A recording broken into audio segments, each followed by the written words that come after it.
still a lot of mysteries around a lot of things that happened in this country. In the night, up came a person who was wearing a cloak, and he had in his hands the Great Seal of the United States. Jefferson, of course, looked at it and said, "This is it."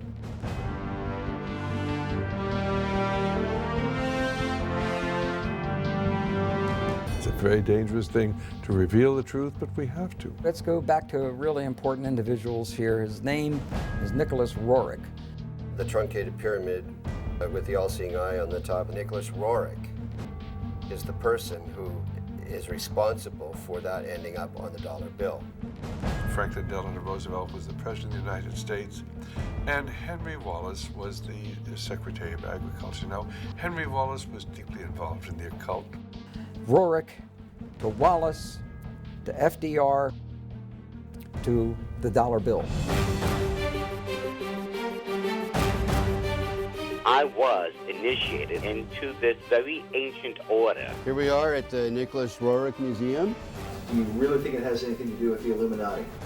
The owl is the totem symbol of the Illuminati. Yes, because Roerich was the Illuminati. They all seem to have been Masons. His son was murdered. Those who normally get out, they're killed. Hexagrams are used during occult ceremonies when you're summoning up demons. Because we're dealing with Lucifer. And the all-seeing eye of God is one of the emblems that the Freemasons use. He said, "You're trying to say that Masonry is evil." I said, "It comes right out of the same pit of hell." Didn't win a lot of friends that day.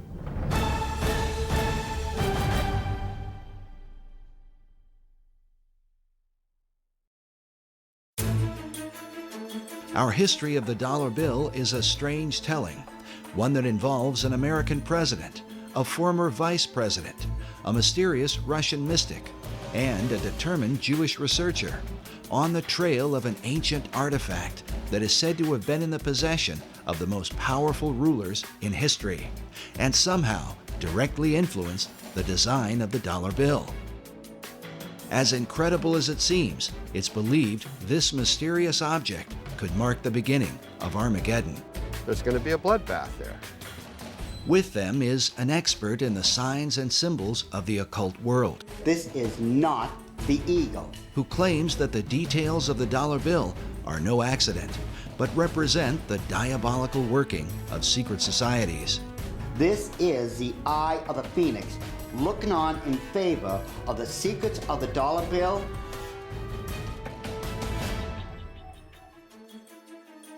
Most debates about the design of the dollar bill usually involve the founding fathers of America, but it's important to remember that they only designed a Great Seal.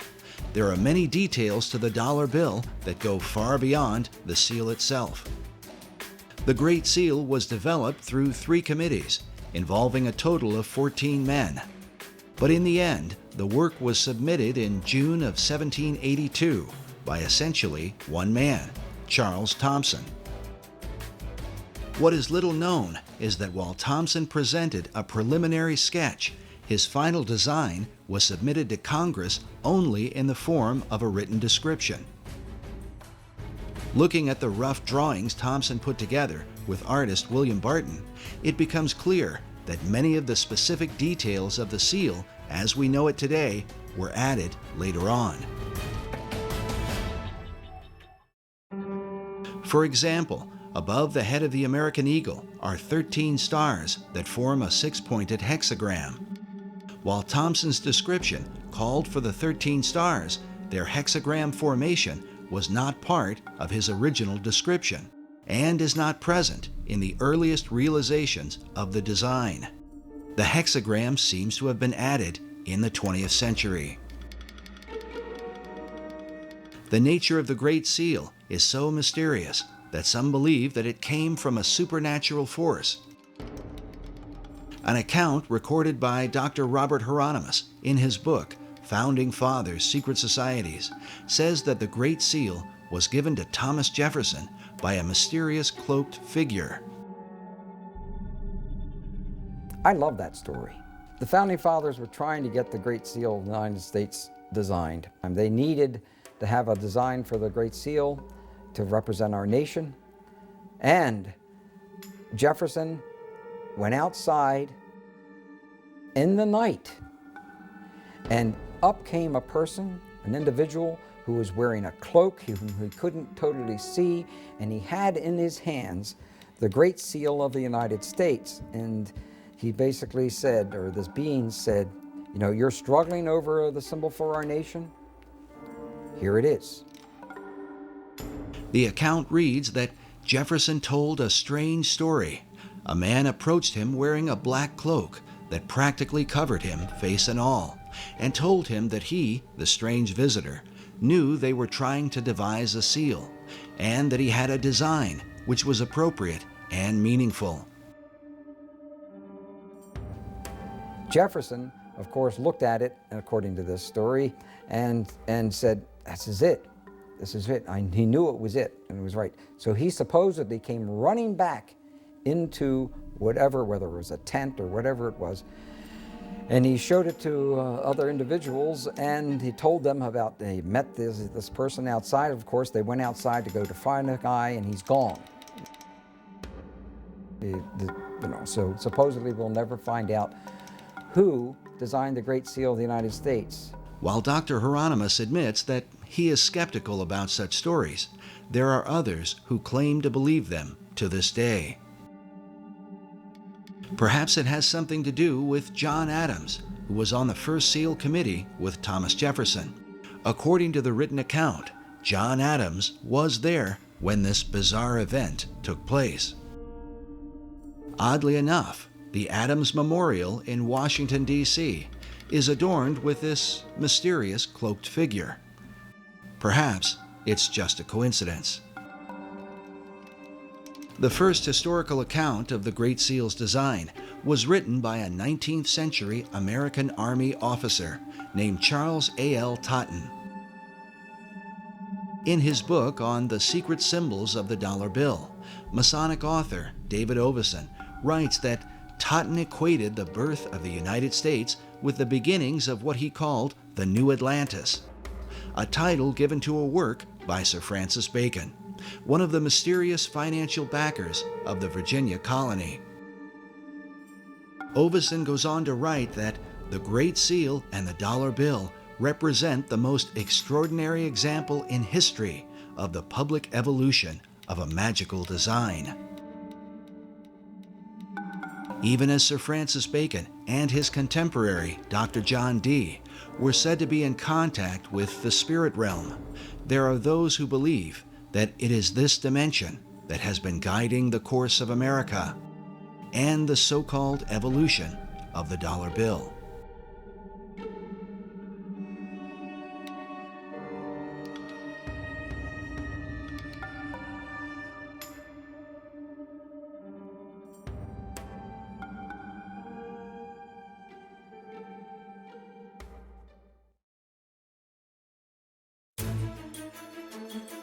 Debates have gone on for years about the secret symbolism of the Great Seal of the United States, whether or not these symbols represent secret societies, or if they are what the White House and the U.S. Congress currently tell us, symbols of divine providence, of stability, and the patriotism of America.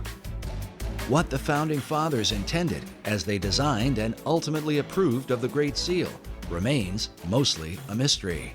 There's still a lot of mysteries around a lot of things that happened in this country. It's not in our history books. There can be no doubt that those things hidden in the shadows of the last 2 centuries are not easily brought to light. But when one comes into the modern era, into the age of photography, film, and the advanced practices of mass media, it becomes a bit easier to document world events and the intentions of those who have helped to shape them. In the late 19th century, Harvard professor Charles Eliot Norton referred to the Great Seal as a dull emblem of the Masonic fraternity. This idea was furthered by occult philosopher Manly P. Hall in the early part of the 20th century. Hall not only believed that the Great Seal was Masonic, but that it was created through the collective consciousness of the occult societies and represented the secret destiny that they had in mind for America. I'd say that he saw the secret destiny of America as the beginning of a world democracy, and that this was a kind of an experiment in democracy that had been envisioned for thousands of years before. So he saw this much like Francis Bacon envisioned what he called the New Atlantis. In 1926, Hall began publishing a newspaper called The All-Seeing Eye, dedicated to his occult views of philosophy. It was during Hall's era that the All-Seeing Eye of the Great Seal would be taken out of obscurity and placed on the back of the dollar bill by President Franklin D. Roosevelt in 1935. This might all be seen as just a coincidence, if not for the fact that FDR seemed to be familiar with Hall's teachings on the occult. Today, Hall's legacy is carried on at the Philosophical Research Society in Los Angeles, California, a society that Hall founded in 1934, just 1 year before the Great Seal found its way onto the back of the dollar bill. The current president of Hall's Society is Dr. Obadiah Harris, shown here in what is called the Wisdom Library at PRS. According to their website, the library is made up of writings that deal with divination, tarot cards, Kabbalah, alchemy, astrology, metaphysics, Buddhism, theosophy, and secret societies. And wisdom literature is about relationships not only to each other, but to nature, to the universe. That's what this library is. This library is a library about the wisdom that is in nature and in relationships, and how it is that you can tap into that wisdom in any culture. It all overlaps. And Mr. Hall felt like that was really the future for the human race. Like Hall, Dr. Harris believes in the destiny of America. Even more interesting is that Dr. Harris's own writing on the subject was unofficially acknowledged by an important figure in FDR's White House. I wrote a little book one time. One of my first books that I wrote was The Reawakening of the Americas. So we usually lose sight of the fact that the whole continent. And I got a little 1-cent postcard from Eleanor Roosevelt thanking me for that. I carried that around for years because I thought that was a great compliment. But even more important was the familiarity that President Franklin Roosevelt had with the arcane literature in Manly Hall's so-called Wisdom Library, a collection of occult books that Hall had gathered from all over the world. And Mr. Roosevelt himself, you know, back in 1942, after the Pearl Harbor invasion, sent some of his people here to microfiche the works in this library because he looked upon it as a national treasure. He wanted to preserve it. And I was surprised that when I first heard that, just how much he seemed to know about such a treasure of wisdom that is contained here.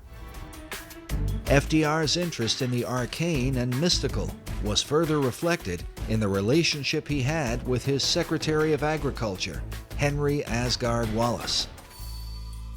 And so it was then in 1935 when Franklin Delano Roosevelt was the President of the United States, and Henry Wallace was the Secretary of Agriculture. Now, Henry Wallace was deeply involved in the occult. Wallace's interest in mysticism was well known in circles around Washington, D.C., but it was something that would eventually damage his career in American politics. H.L. Mencken dubbed Wallace the Swami, while it was also said of him that he was the only cabinet member who dabbled in the occult and who could cast a horoscope. In spite of all this, FDR ardently defended him.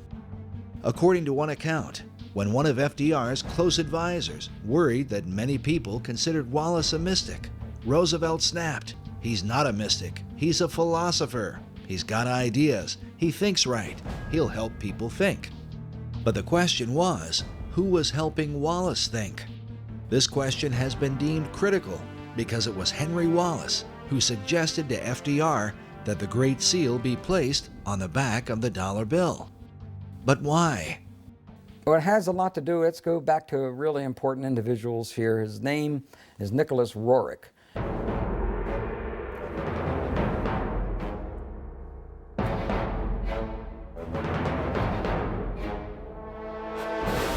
And Nicholas Roerich was a very advanced spiritual soul with considerable vision.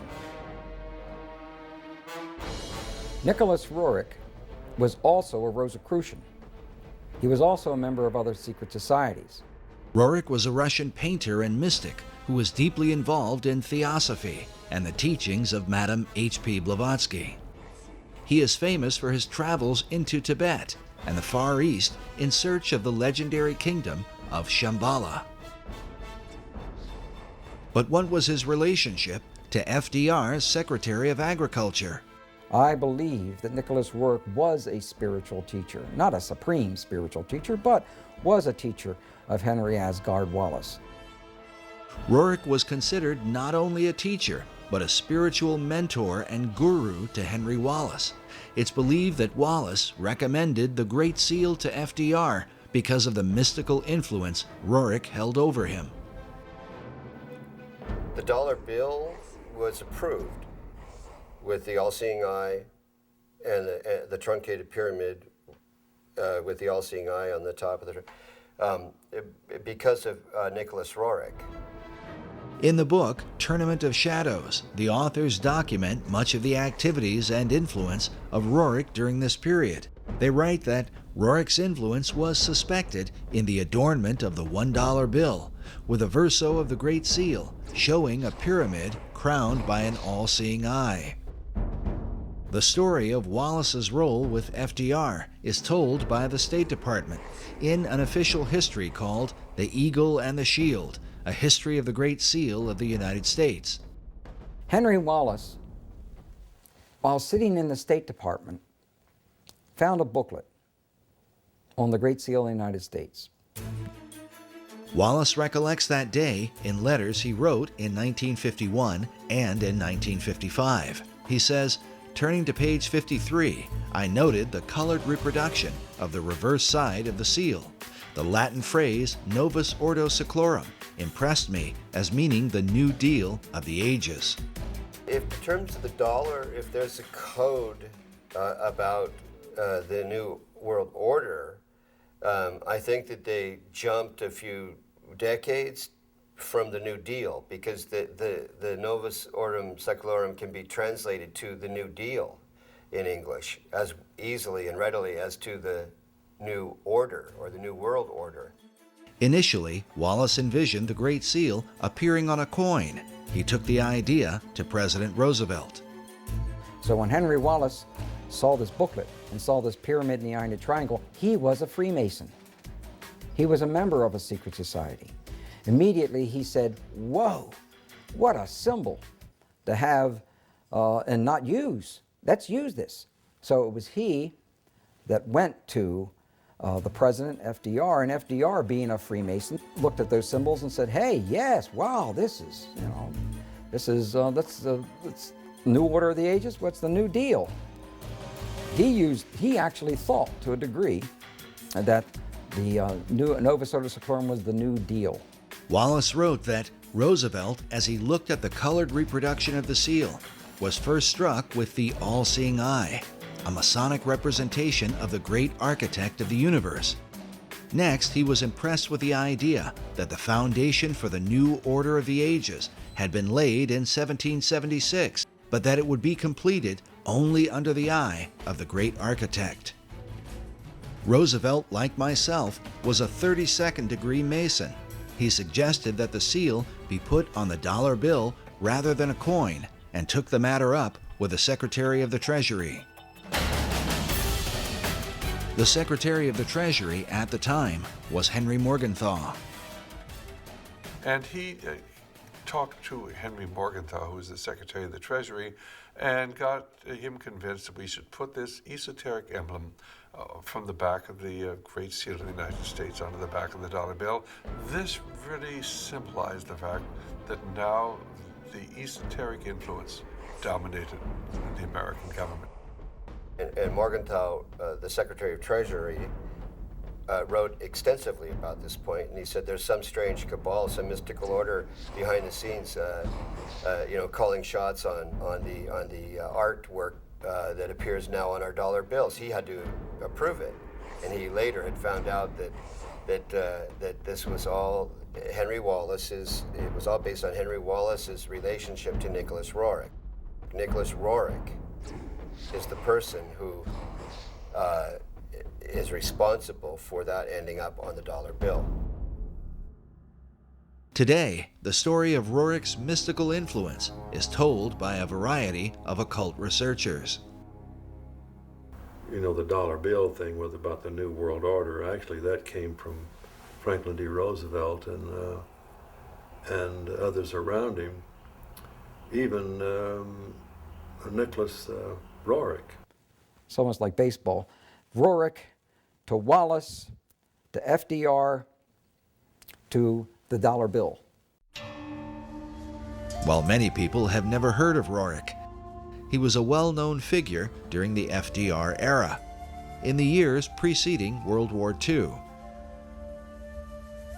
His works of art were internationally recognized, so much so that an entire building in New York was erected to house his many paintings. Roerich was nominated 3 times for the Nobel Peace Prize and was the inspiration for the Roerich Peace Pact, which was signed by Henry Wallace in the presence of President Roosevelt at the White House. In 1986, Mikhail Gorbachev called Roerich one of the cultural pillars of Russia. The Russian cosmonaut Yuri Gagarin, the first man in outer space, when asked what the Earth looked like from orbit, answered, very much like the paintings of Nicholas Roerich. He was a great oil painter, bar none. He's one of the greatest in terms of the Himalayan Altai scenes that he depicted. He did some wonderful work. He was a gifted artist. But Roerich's story is one of success and disgrace, as he eventually fell out of favor with his greatest supporters, and at one point was suspected by the Soviets, the Japanese, and the United States of being a spy. Information was coming out that Roerich may have been used as a spy when he went into these other nations in the Far East. And with that, that's what broke the link between Henry Wallace and Nicholas Roerich. To learn more about this mysterious figure and his influence on the dollar bill, we travel to the Roerich Museum in New York, along with cipher expert and international codebreaker Buff Perry, who has long been associated with the museum and its curators. Here we are at the Nicholas Roerich Museum at 319 West 107th Street, almost at the corner of Riverside Drive. His paintings hang on the walls of 3 floors of this building, and also many of the treasured archives, letters, and other writings and memorabilia of the Roerich family are housed here. I have a deep interest in the history of Nicholas Roerich and his family, and their association with a long-lost artifact that I have had a lot to do with over the years. We'll learn more about this artifact later on, as it ties together Nicholas Roerich with Henry Wallace, Manly P. Hall, and what some believe will be the future destiny of America. Like many who are involved in New Age and occult ideas, Nicholas Roerich dreamed of a united one world order. Nicholas Roerich is seen as one of the key individuals, historical individuals, that had a lot to do with the development of the League of Nations and subsequently the United Nations, and is recognized as such in the United Nations building. I'm told, I haven't seen such commemoration, but I'm told it's there. And the history of the United Nations is often characterized in association with Nicholas Roerich's global peace efforts. Roerich's dream was shared by his disciple, Henry Wallace, as demonstrated by the book Henry A. Wallace, His Search for a New World Order.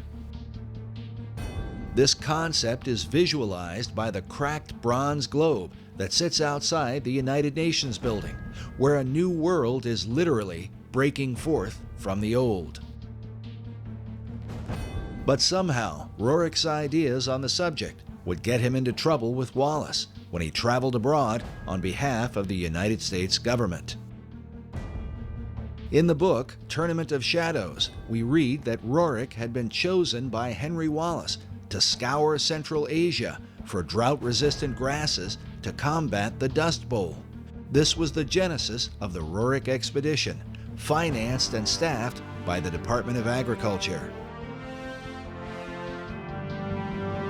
But during his 2-year expedition, Roerich seemed to be on a mystical journey, one that involved his quest for the legendary city of Shambhala and literally searching for signs of the second coming of Christ. Nicholas Roerich's idea was that the second coming of Christ may happen within years, and that's why he visited India, China, etc., and Russia, and digging up and trying to locate spiritual centers and spiritual information along those lines. Authors Meyer and Bryzak write that the search for Shambhala, which he identified with the second coming of Christ and the Maitreya, or Buddha to come, obsessed Roerich. His paintings and writings thereafter conjured up his vision of a new age of peace, brotherhood, and enlightenment.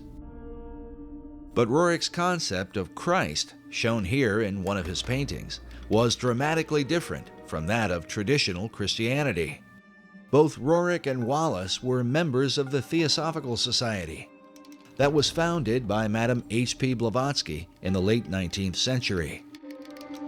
Blavatsky's view of religion can be summed up in her book, The Secret Doctrine.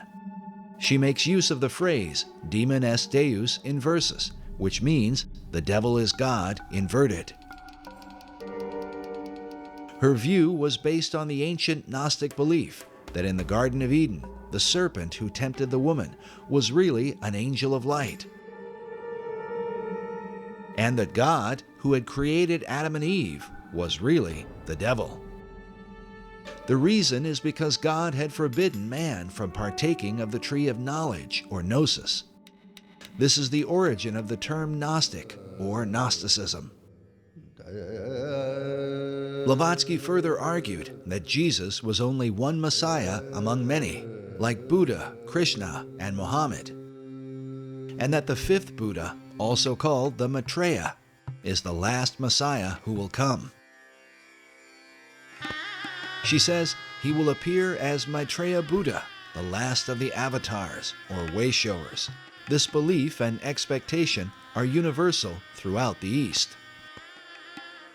This is the event that is said to have consumed Nicholas Roerich, and that he would have taught to his devoted disciple, Henry Wallace. The proof of their bizarre relationship was more fully revealed in a series of letters penned by Wallace to Nicholas Roerich. Newsweek with Westbrook Pegler and others made a very big story out of what they called the Guru letters, the letters that Henry Wallace would send to Nicholas Roerich, which obviously he considered him a spiritual teacher from that standpoint. Wallace had gone from being Secretary of Agriculture to FDR's Vice President. Though his falling out with Roerich had happened some years earlier, The Guru letters would surface once he decided to run for president. They had been obtained by cantankerous news columnist Westbrook Pegler through an unidentified source. Pegler, along with H.L. Mencken, questioned Wallace in a news conference about the letters, but he was, at best, evasive and refused to answer their questions in a direct manner. The letters were signed H.A.W., assumed to be Henry Asgard Wallace. In one of the letters, Wallace allegedly wrote of curing his headaches at formal dinners by rubbing his forehead with a Tibetan amulet. In another letter, he said to Roerich, "I have been thinking of you holding the casket, the sacred, most precious casket, and I have thought of the new country going forth, and I have thought of the admonition, await the stone, the sign of Shambhala."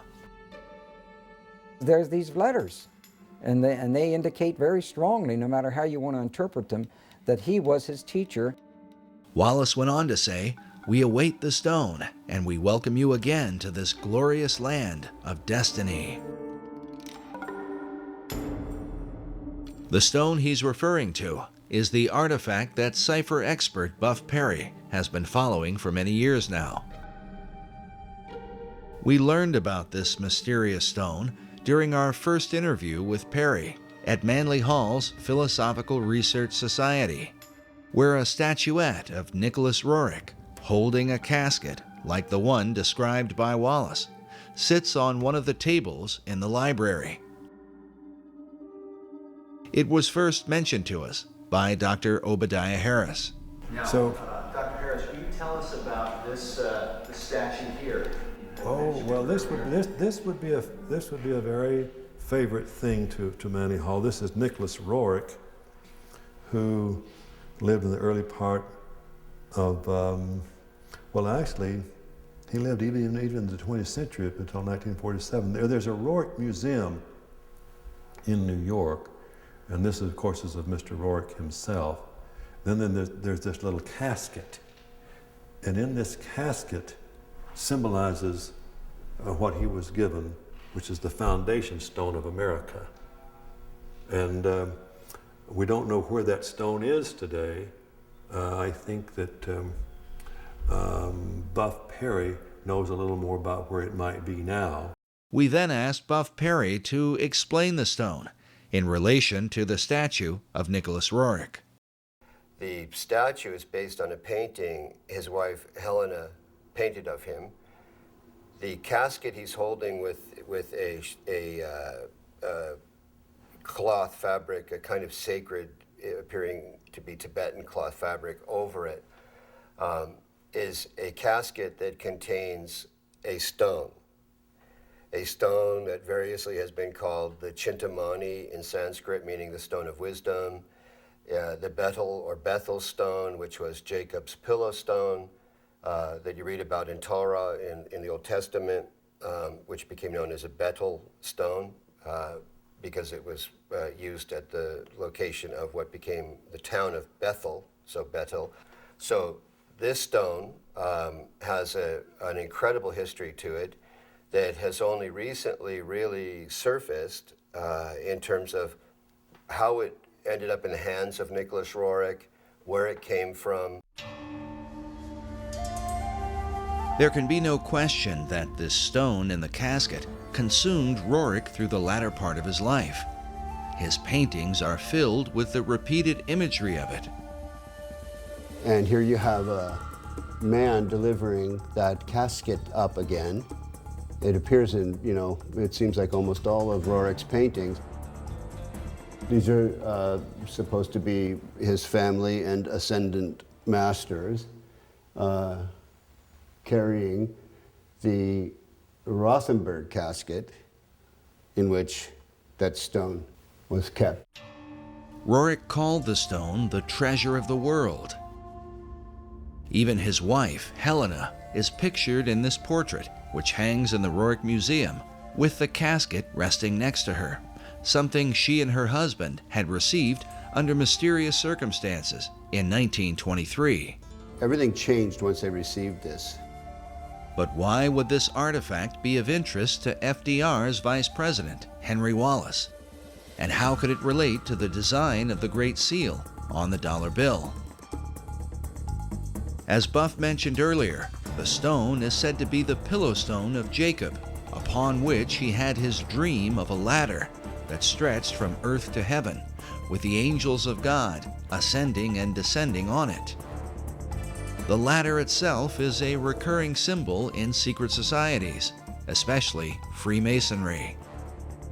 Master Mason Albert Pike wrote extensively of Jacob's ladder in his book, Morals and Dogma, and even suggests that Jacob's ladder may in fact have been a pyramid.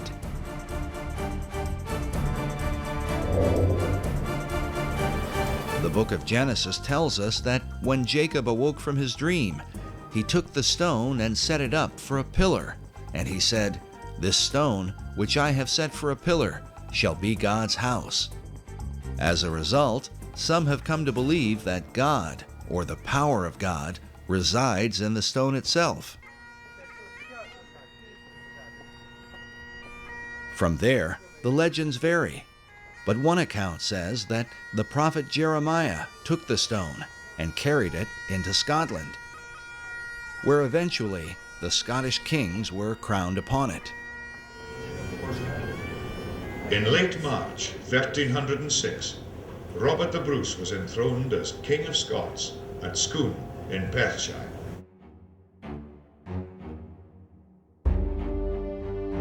An old Scottish poem says, "Except old seers do feign, and wizard wits be blind, the Scots in place must reign, where they this stone shall find."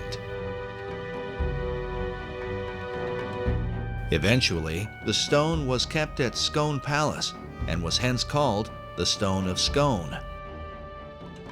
To this day, the Scots also call it the Stone of Destiny. In the year 1296, King Edward I of England captured the stone, and it was taken to Westminster Abbey for the crowning of English monarchs. In this picture, you can see the stone itself in the compartment beneath the coronation chair, a chair that was specifically built to house the Stone of Destiny. The last monarch to be crowned upon it was Queen Elizabeth II in 1953.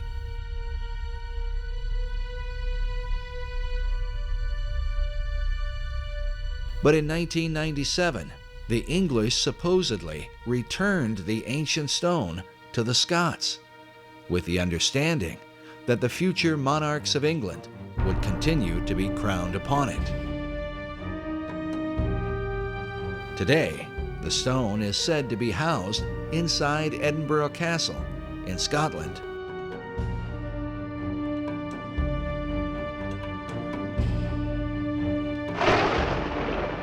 There is even a self-guided tour where visitors can view the Stone of Destiny, along with the Honours of Scotland, the crown jewels of Scottish royalty.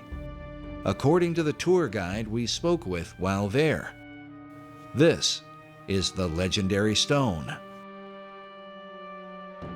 But if this is true, then how could the stone have ended up inside a casket in the hands of Nicholas Roerich?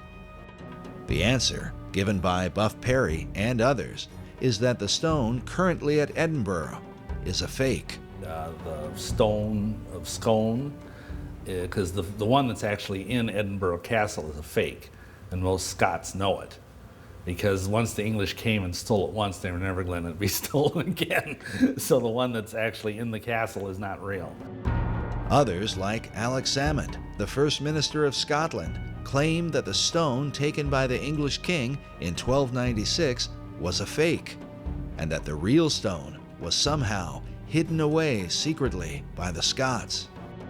Exactly where the real Stone of Destiny is today, and how it may have changed hands over the centuries, continues to be a matter of debate. Nevertheless, its importance is recognized by nearly all occult societies in the world today. It is the foundation stone of all history. It's also called the Philosopher's Stone. It has met the lapis exilis in the Grail literature cycles that came out of Chrétien de Troyes and Wolfram von Eschenbach. Wolfram von Eschenbach writes in Parsifal that the stone is called the Grail.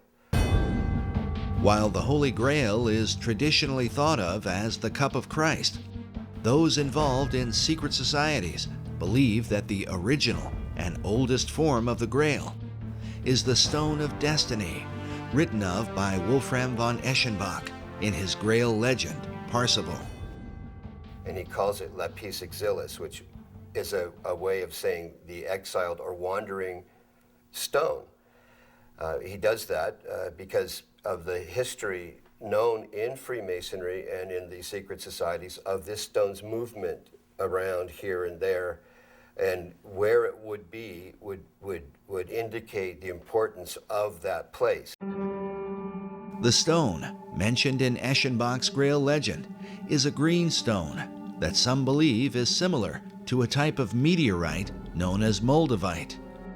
This description is said to have been confirmed by Nicholas Roerich while he claimed to have the stone in his possession. The secret societies believe that this stone, that supposedly fell from heaven, empowers that person or place of its location. And it has to do with the secret history of America and why that stone arrived here, who brought it.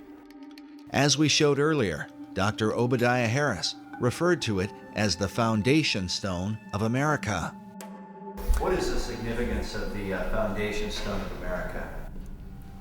Well, the foundation stone is really about what America is about, and also what England seems to be about.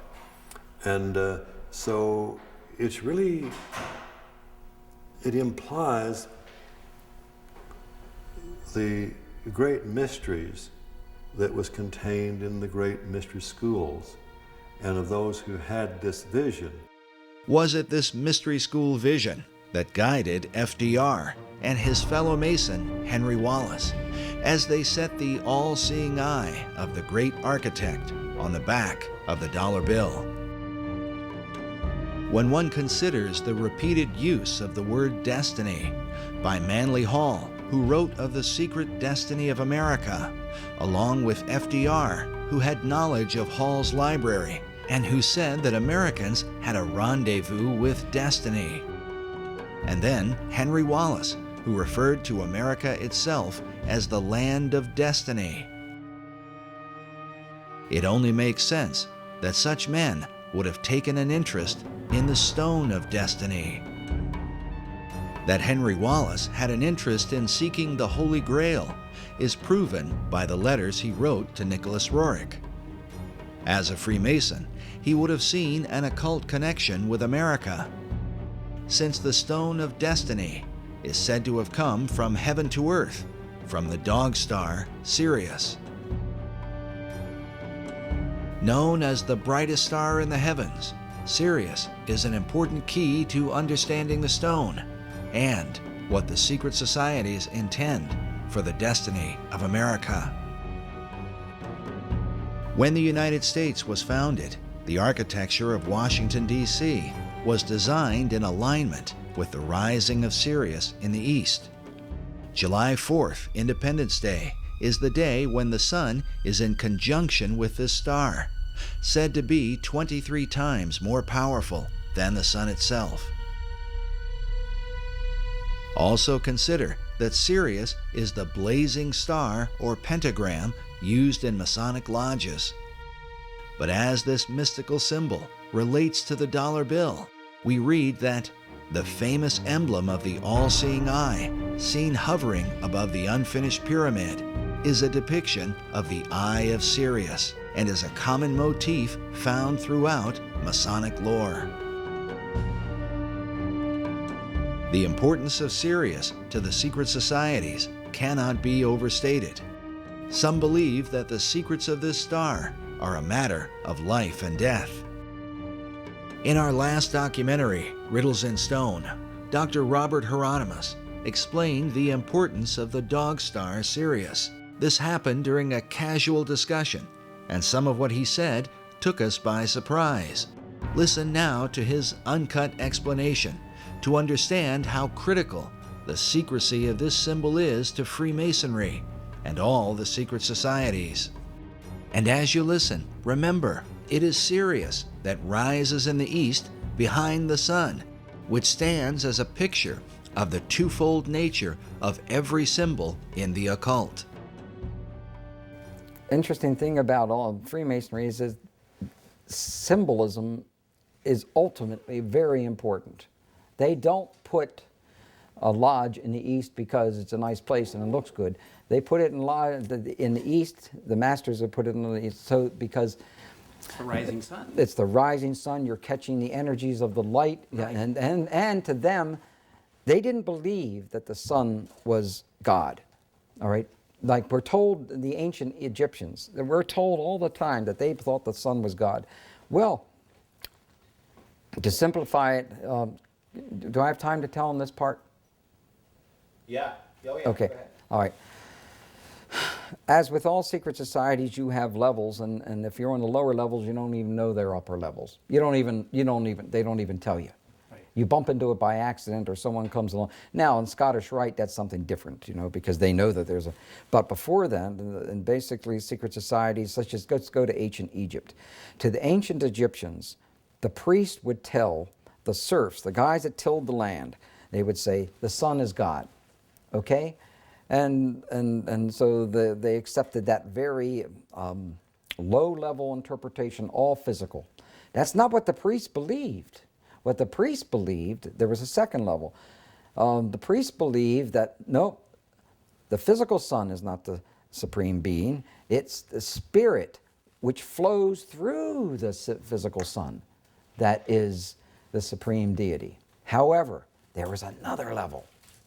And the priests didn't even know it. It's those that were involved and elevated to if I would have told you this 15 years ago, I might have gotten shot. But this is now, I'm so glad now that it's as easy to talk about. The third level, which is a higher level of understanding, said, nope, it's not, that's not the sun. The sun is not the supreme deity. Nope, yes, spiritual energies come through the sun. That's not what we're talking about. What we're talking about is the star Sirius. The dog star. The dog star, because the dog star was everything to the ancient Egyptians, with the rising of the Nile and the feeding of the people, and so. Overson says that Washington D.C. the dog star was important in the founding of Washington D.C. Indeed, it was, yes, and that's a reflection on America. But the point I was just trying to make was that third level is never told. And with every group, every secret society I belong to, over but 15 or 16, I don't belong to any of them now. I can't. 15 to 16 different secret societies? Yeah. Oh, wow. Well, there were many different types. While Dr. Hieronymus's claims of belonging to more than a dozen secret societies might sound incredible, it is important to remember that he is the most highly recognized authority on the history of the Great Seal. Eye in a triangle in the pyramid. And he is closely associated with the leading Masonic apologist in America, Dr. S. Brent Morris. Now, Bob Hieronymus, Dr. Bob, is the expert on the Great Seal. Because of this, we believe the insights of Dr. Hieronymus, not only into the Great Seal, but also on the importance of the dog star Sirius to secret societies, becomes that much more significant. Listen again to what he says about Sirius when we make mention of the book on the secret design of Washington, D.C. by Masonic author David Overson. And so Overson says that Washington, D.C. the dog star was important in the founding of Washington, D.C. Indeed, it was, yes, and that's a reflection on America. That's a reflection on America. How is Sirius a reflection on America, according to the secret societies? And is it just a coincidence that the Stone of Destiny, awaited by an American vice president and supposedly in the possession of his guru, is said to have come from this blazing star? In the occult, this stone is not only a type of the Holy Grail, but seems to be a symbol for the secrets of Masonry as understood by Henry Wallace. In his book, The Occult Conspiracy, Michael Howard says of Wallace that the Secretary of Agriculture was well versed in occult knowledge. In a letter to his Russian guru, he stated, "The search, whether it be for the lost word of Masonry, or the Holy Chalice, or the potentialities of the age to come, is the one supremely worthwhile objective. So may we strive for the chalice and the flame above it." Howard says the chalice he refers to is the Holy Grail, regarded by the Rosicrucians as a feminine symbol for perfection, and the age to come is the dawning of the Aquarian Age. The concept of the flaming chalice is another repeated theme in the paintings of Nicholas Roerich. And you can see this entity holding the chalice, and there's a flame coming up from the middle of the cup part of the chalice. This is a painting of Prophet Muhammad. And interestingly, he's viewing a specter of a person of some sort or other who's bearing in the heart area the chalice that's burning the flame. That's consistent with Zoroastrian motifs as well as Agni Yoga. But when I was in Isfahan, for example, and in Tehran, I visited the Zoroastrian temples, and those chalices that bear the flames are as big as I am. And I'm sure that Nicholas Roerich had the occasion to see those chalices in the Zoroastrian temples in his journeys through the East and the Near East. But this is definitely Muhammad. He's named it Muhammad the Prophet. But for some interesting reason, Muhammad is viewing some kind of spiritual entity with that fire-bearing chalice in the heart zone. While Roerich's paintings are today kept in a modest museum in Manhattan, they were once kept in a towering building on the Upper West Side. In the 1920s, Roerich was supported by a wealthy benefactor and Freemason named Louis Horch. Like Wallace, Horch considered Roerich to be his guru and financed the construction of a massive building to honor him. It was called the Master Building. During this era, Roerich designed what he called a peace banner that went along with the Roerich Peace Pact that had been signed by Henry Wallace. The symbol was simply 3 circles in a triangle formation. This symbol can be seen even today, engraved on the black cornerstone of the Master Building. Buff Perry and others believe that certain arcane contents, including the Stone of Destiny, were placed inside this cornerstone when it was laid. This is the seal over the cornerstone of the Master Building that is at the corner of 103rd and Riverside Drive. And here you see 1929 and the 3 circles with an M and then an R beneath it.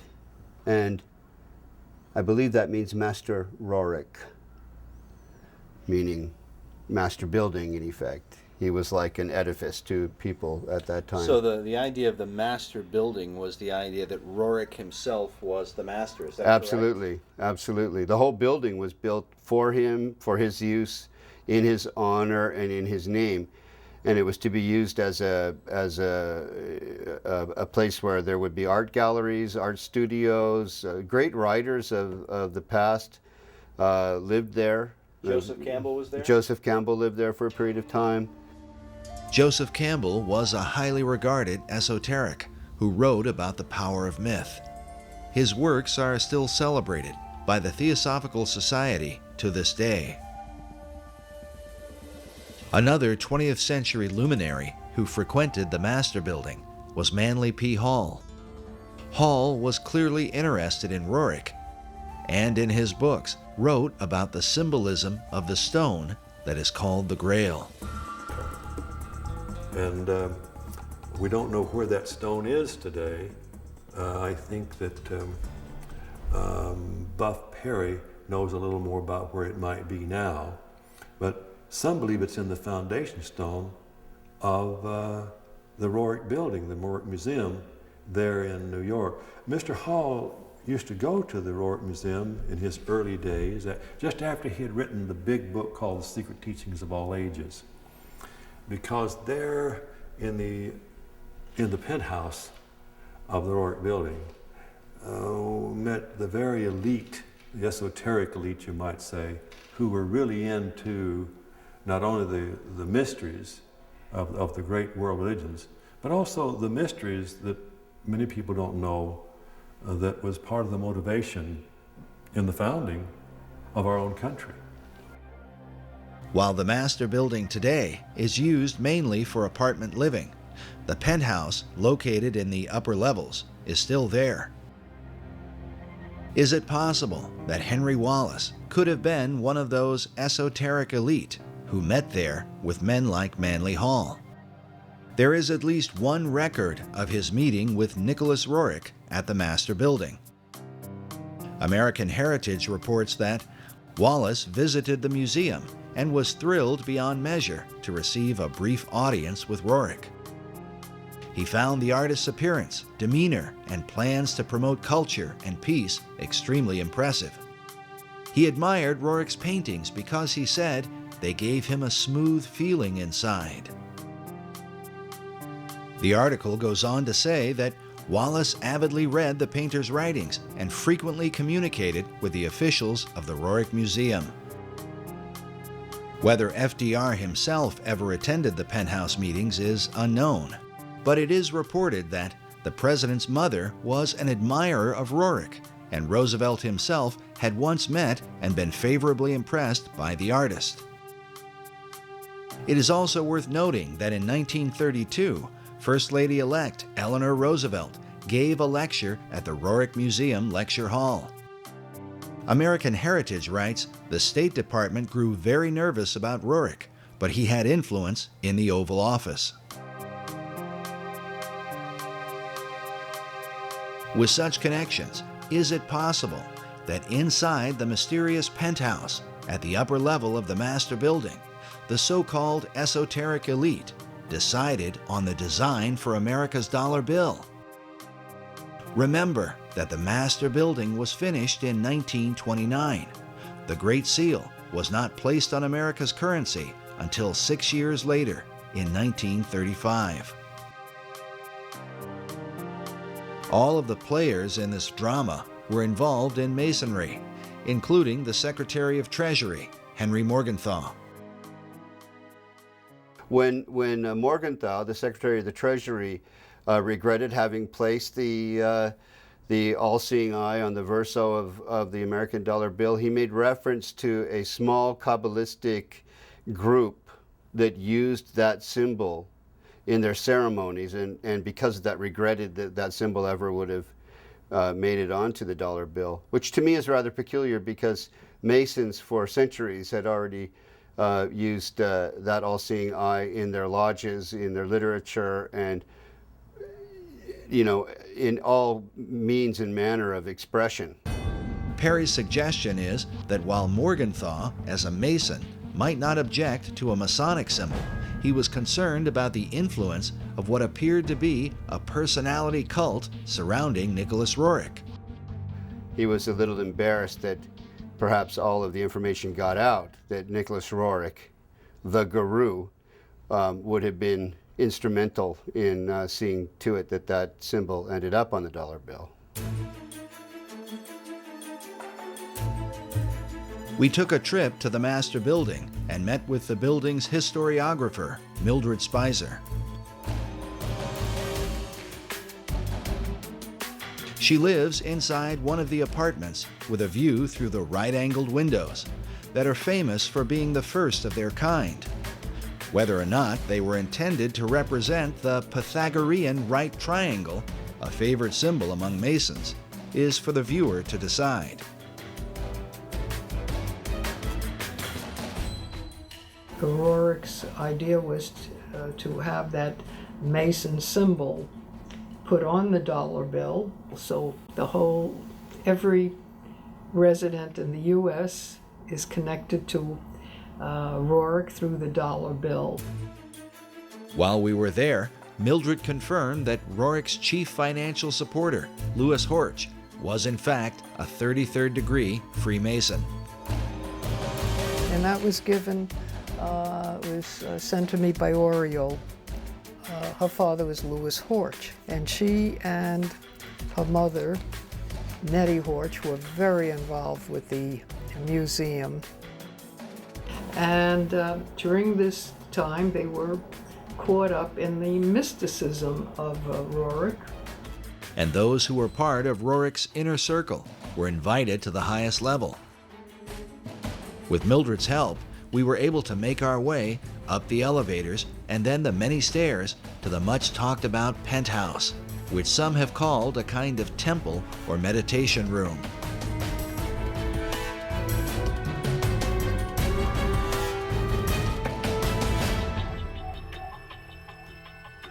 There, is that where they had their meditation? No, meditation was right back of you.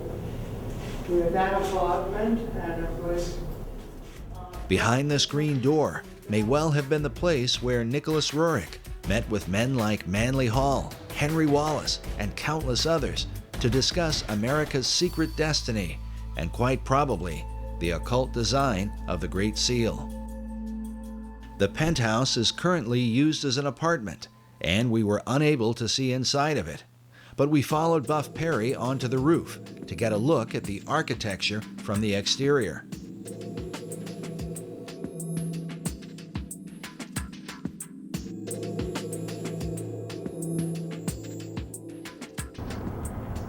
We're at the very top of the master building, and behind you is the river, and in front of you is the outside walling of the meditation room or temple or whatever one wants to call it, the chapel that Roerich had constructed for his private spiritual purposes. So it's right on the other side of this wall. Yeah, it's all this in here.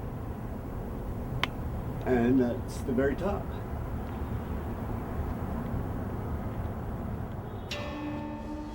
The staggered layers at the top of the penthouse seem to bear some resemblance to one of Roerich's paintings titled Arhat. In Buddhism, Arhat is the highest level of enlightenment, said to be the ultimate goal of nirvana. In Roerich's painting, notice the image of the Buddhist figure sitting inside the staggered stones, perhaps a symbol for the enlightened esoteric elite in the meditation room.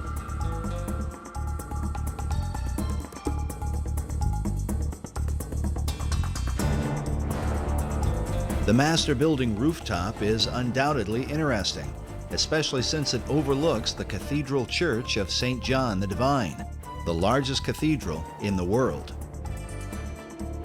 where many of the occult concepts of America all seem to come together. What's interesting is that much of the cathedral was being built during FDR's administration. On the outside, there is a cross before what is called the Rose Window, an obvious symbol of Rosicrucianism. Inside the cathedral, we find praying saints alongside lurking demons. An image of what looks like a Zoroastrian Maitreya hangs upon a cross at the altar. Meanwhile, an upside-down cross is seen in one of the alcoves, serving as a monument to September 11th. Elsewhere, a phoenix bird is carved beneath the pulpit. A carving of George Washington is found next to that of William Shakespeare. And on the floor is the seal of St. Albans. St. Albans was one of the names given to Sir Francis Bacon. And in the midst of it, we find obvious imagery pertaining to the Holy Grail. Some more obvious than others, like this seal on the floor of the cathedral. But notice that there are 2 cups beneath the cross. Could this be suggestive of the two grail concept put forth by Wolfram von Eschenbach and others, who believe that the grail is both the cup of Christ and the stone of destiny? It is worth noting that grail legends were of great importance during the time of FDR and the whole World War II generation. Not only in America, but in Europe, Richard Wagner based his famous opera, Parsifal, on the writings of Wolfram von Eschenbach. This opera would become a central focus for Adolf Hitler, and as a result, there are some who have argued that Hitler's whole life was dedicated to the Holy Grail. Occult historian Tracy Twyman writes of what Hitler and other occultists believed about the Grail, that it dates long before the time of Christ, all the way back to ancient Atlantis. She writes that just as Hermes possessed a magic stone, which has been associated with the Holy Grail, Hercules also possessed a heavenly stone and a special cup that he carried it in. According to Plato's dialogue, the pillars of Hercules were the gateway to Atlantis. This may be why Sir Francis Bacon used these same pillars as a symbol for achieving greater knowledge. Oddly enough, about the same time the Masons were finishing the work on the master building, Nicholas Roerich finished this painting titled The Last of Atlantis. Which brings us back to the greater mystery of the Roerich building and what may be the secret key to understanding the dollar bill. But first, how did the Stone of Destiny come into the possession of Nicholas Roerich? The receiving of this stone in the Rothenburg casket was very mysterious. Nobody's completely certain who sent it to him, but he and his wife Helena were in Paris in 1923 in an exquisite suite when all of a sudden this was delivered. And it was delivered in this box, and the box says 5 Place Vendôme, and that's 5 Vendôme Place, which was where they were staying, and it was sent from Bankers Trust, from MM, and it's addressed to Madame and Monsieur N. Roerich. And after many years, this is what has come of the Rothenburg casket that was in this pine wood box.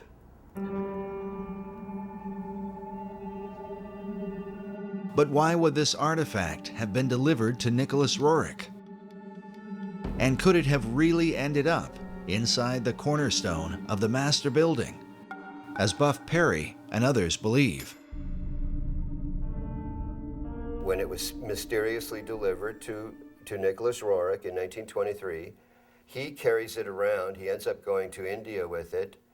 By 1929, he's had this huge building, a 29-story Art Deco building built for him in New York City by Louis Horch, an investment banker, with a cornerstone prepared to have this sacred casket bearing the stone and other artifacts sent from India, because he's now taking it in 1923 from Paris to India, and placed in the cornerstone for posterity. All of this might seem a bit too incredible, except for the fact that the laying of the cornerstone for the master building was a major event in 1929, attended by foreign dignitaries from around the world. From Spain, France, Poland, Australia, Romania, and a host of other countries. Why would they all turn out for this event? This 1929 event is very important. Albert Einstein sent a tribute, which I have a copy of, to the construction of the building, to the meaning of Nicholas Roerich, who he was, what he was doing for humanity, and why the laying of this cornerstone was so important. Rabindranath Tagore, many luminaries and notables, government officials and the like, including Henry Wallace, who became FDR's vice president, first Secretary of Agriculture and then vice president in the next decade. And that becomes very intriguing, what all the connectedness is in terms of FDR, Freemasonry, and the stone. Just as Freemasons were involved with the designing of the dollar bill, they were also involved in the construction of the Master Building.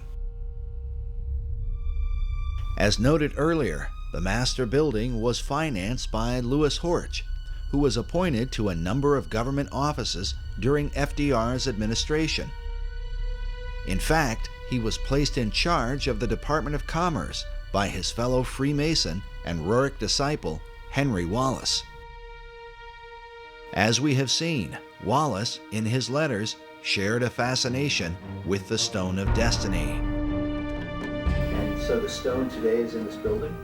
The stone is in this casket, said to be in this casket. The reports I have received from the Roerich Museum would have that stone in this Rajput casket in the cornerstone of the Master Building. The interest of men like Albert Einstein, Henry Wallace, and not to mention all the foreign dignitaries, becomes quite intriguing when one considers the full contents of the casket that was said to be placed inside the cornerstone. I'm familiar with the ingredients of the Rajput casket by having read letters from Zina Fosdick and her own notebook entries, and also because Aida Tolskaya herself, one of the co-curators of the Roerich Museum, wrote out what Zina Fosdick had stated they had placed in the Rajput casket in Darjeeling before it was delivered to the city of New York to be placed in the cornerstone. As Buff Perry explained, the letter that describes the contents of the casket comes from Zina Fosdick, a longtime devoted disciple of Nicholas Roerich, who would later become the director of the Roerich Museum. The museum photo collection is filled with images of Fosdick alongside Roerich while they were in Darjeeling, India, where the casket was prepared. As such, it stands to reason that she would have known the details of what they put inside. The letter's written by Zina Fosdick, and it was actually an entry in her diary. And what's written here is an accounting of all of the ingredients that are in the Rajput casket that was prepared in Darjeeling, India, in 1928 to be delivered to New York, to Manhattan, and to be placed in the cornerstone of the Master Building. There are a lot of interesting things that were placed in the Rajput casket. For example, an image of Maitreya printed on Tibetan paper.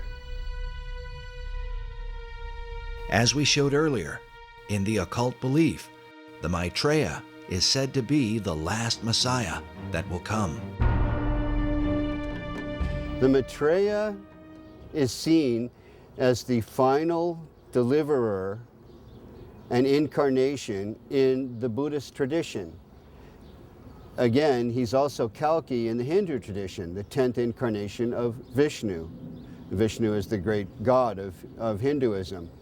So they're not mixing up Jesus with Maitreya, but they are seeing Maitreya as a messianic figure, a world Messiah who would answer all of the expectations of all the world religions at one time.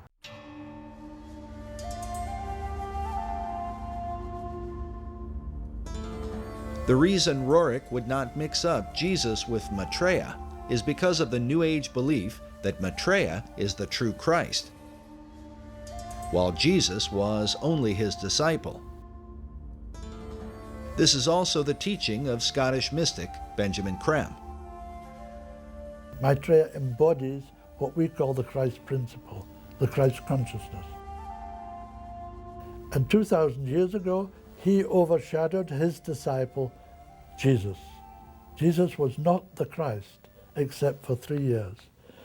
Over these 3 years, from the baptism to the crucifixion, Jesus was overshadowed by Maitreya. And when he spoke, sometimes it was Maitreya speaking, sometimes it was Jesus. We featured Creme in our last documentary, Riddles in Stone. He is the founder of Share International and has been declaring for more than 30 years that Maitreya would be arriving soon. Maitreya's standing by, ready to come into the world at any moment.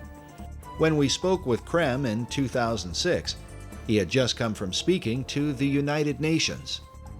While I was in New York, I gave a talk at the United Nations, and there was a large group of New York theosophists. A certain number from outside the United Nations were allowed to come to the talk, and they were very responsive, very responsive. These theosophists are modern members of the Theosophical Society, of which both Nicholas Roerich and Henry Wallace were members. Other famous members included Thomas Edison and Mahatma Gandhi, as well as Gandhi's close friend Jawaharlal Nehru, the first Prime Minister of India. Also pictured here, beside Nicholas Roerich. But in addition to the image of Maitreya, what were the rest of the contents buried inside the cornerstone of the master building? A portrait of M.M. This, I believe, is Master Moriah. Master Moriah was one of the names given to a spirit that is said to have inspired Madame H.P. Blavatsky. Roerich's wife, Helena, claimed that the same spirit was in contact with her and inspired her writings. It's Master Moriah, who is actually Helena Roerich, channeling this entity, if I can put it that way. One of her books was titled On Eastern Crossroads, in which she wrote extensively about the stone in her husband's possession, calling it the Serpent Stone, and saying, "The stone cometh, and it is a most grievous error to deny the stone." In fact, the quote from one of Henry Wallace's guru letters about the new country that goes forth and the admonition to await the stone comes directly from this book.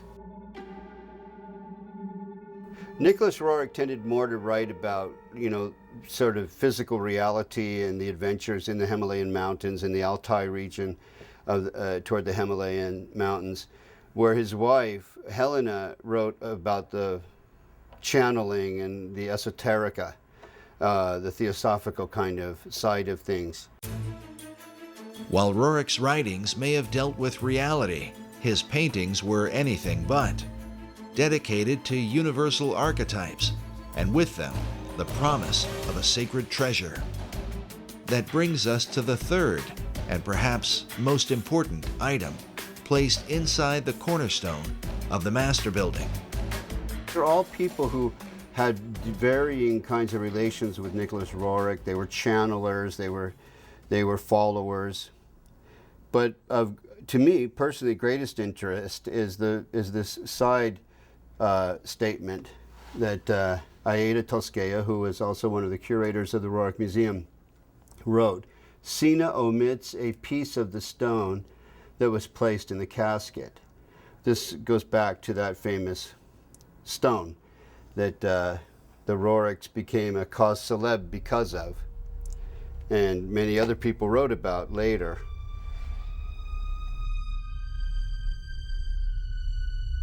Everything changed once they received this. The 1924 marked a whole new direction for them all, and this came about, I think, this is 1924. You'll see the casket here is the same casket there.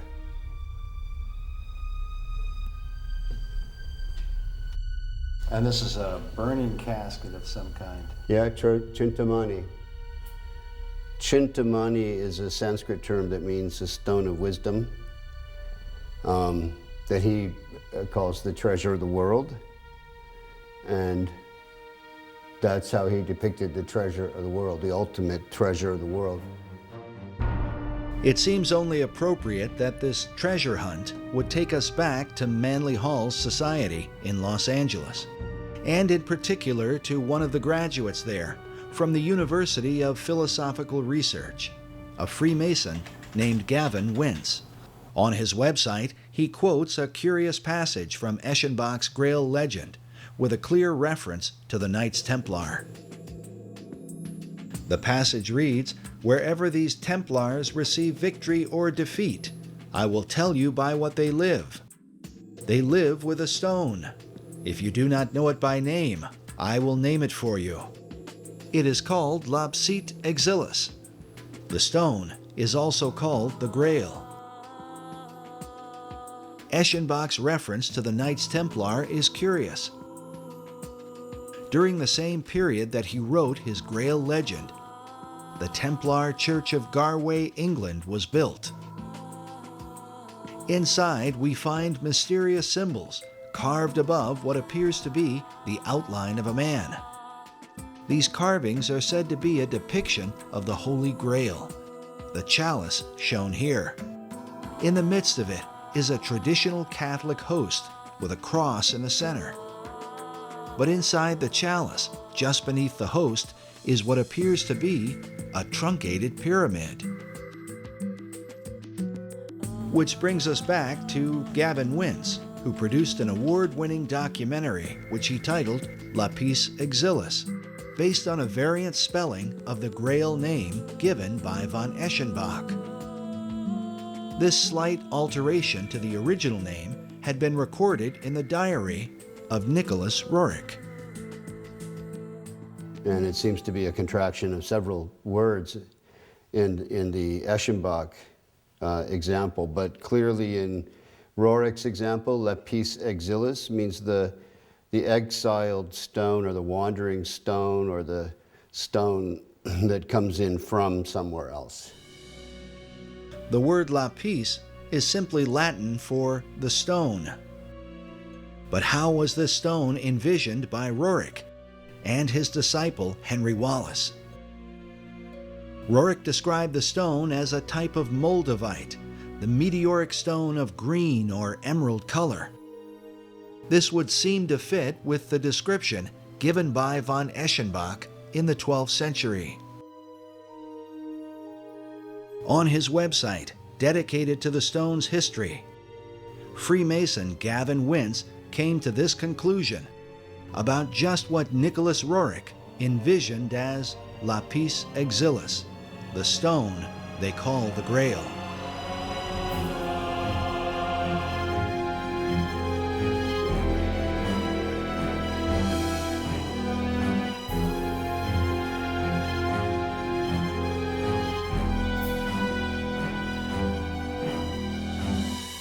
Is it really possible that Roerich, Wallace, and even FDR believed the Great Seal was a representation of the Holy Grail?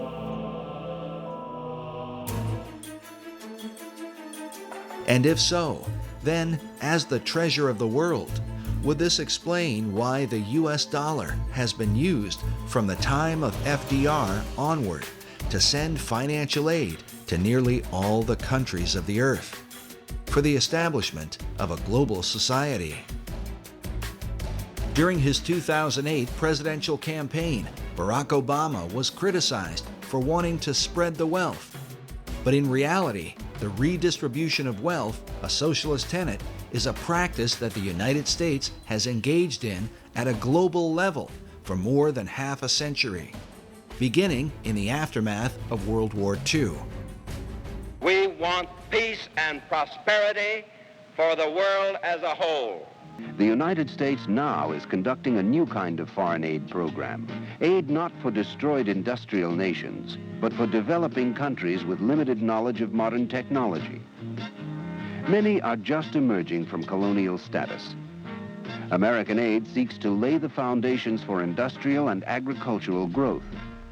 It is motivated by the humanitarian ideals of the American people and But now that the economy of the American people has taken a turn, and it seems that the dollar is declining fast, how could this fit into the plan of the secret societies?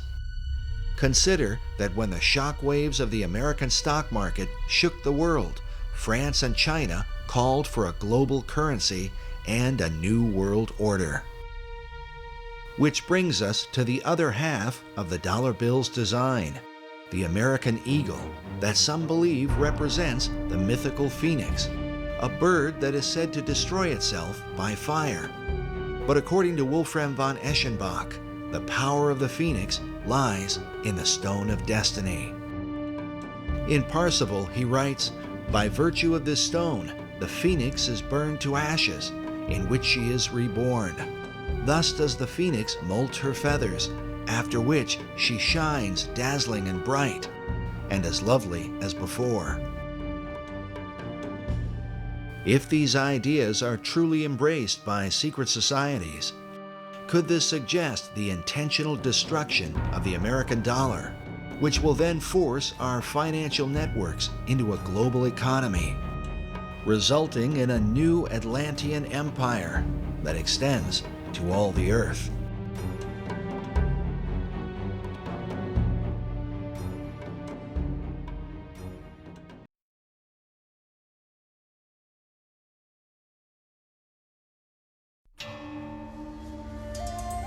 As Buff Perry mentioned earlier, the stone is also called the Chintamani stone. As a symbol, the stone unites the occult traditions of both Eastern and Western mysticism. One thing is certain, those who practice the occult believe this artifact is the key to achieving the great work of all secret societies. Mark Amaru Pinkham is the co-director of a group called the International Order of Gnostic Templars. In his article titled Nicholas Roerich and the Chintamani Stone, a Holy Grail from Sirius, he writes that data regarding the Chintamani Stone maintains that it was brought to Earth by Syrian missionaries to eventually help precipitate a one-world civilization. He says there is some indication that one part of the stone has been the sacred stone of the Kaaba, which has united millions of Muslims around the globe. Pinkham goes on to write that it is known that a portion of the Chintamani stone was given to the League of Nations, whose stated goals were the creation of a one-world civilization. The association of the stone as a symbol of unity is an important part of how it is said to have come to America. It has to do with the secret history of America and why that stone arrived here, who brought it. Oddly enough, this mysterious artifact may provide the missing link to understanding how America has gone from being a Christian nation to a country beset with pagan statues, pagan monuments, and occult icons. For years, Buff Perry was financed by a leading member of the Philosophical Research Society to hunt down this stone of destiny. I learned about this stone going into Roerich's hands through the director of the Rosicrucian Order, the curator of the Rosicrucian Museum in San Jose, California. The whole concept of the stone as the Holy Grail represents the so-called perfecting of mankind. This is the theme of Rosicrucianism and Freemasonry. As Manly Hall writes, to the mystic, the stone is divine power, an ancient symbol of the perfected and regenerated man, whose divine nature shines forth. After years of research, Buff Perry now believes the stone was brought to America by secret societies from Scotland in the years preceding the American Revolution. For them, the stone was to empower the foundation of a new republic. Why is it called the foundation stone for America? The foundation stone for America because it was brought here by the Jacobites who had been arrested at Preston in 1715 in their attempt to overthrow the kings. The kings in question are the line of English kings who succeeded King James II, who was deposed from his throne in 1688 and succeeded by William of Orange. But the supporters of James rebelled against the deposing of their favored monarch. They were called Jacobites, a name derived from Jacobus, the Latin version of James. In short, the Jacobites were mostly Scottish Highlanders who were determined to restore James and the House of Stuart to the English throne. But the reason King James II was deposed presents a powerful clue as to why America has been steadily transformed into a cornucopia of pagan and occult philosophies. King James had proclaimed that Jews and Presbyterians and Quakers and Catholics and even Ottomans should be embraced by the Church of England. That's why he was deposed. So the subsequent formation of this Jacobite revolutionary social order was in reaction to his deposition and in support of his embrace of Jews, Presbyterians, Quakers, Catholics, and Ottoman Muslims. Since the Protestant English rejected James' ecumenical ideas and also feared that the hand of Rome was somehow involved, the Scottish Jacobites engaged in a series of rebellions against the new line of English kings. But their rebellions were ultimately crushed, and as a result, many of the Jacobite fugitives fled across the waters of the Atlantic to America. In 1715, there was a rebellion in a place called Preston, northern England.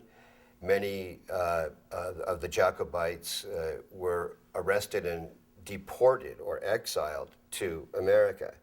Standish family, Anson family, notable families in American history, pre-revolutionary history.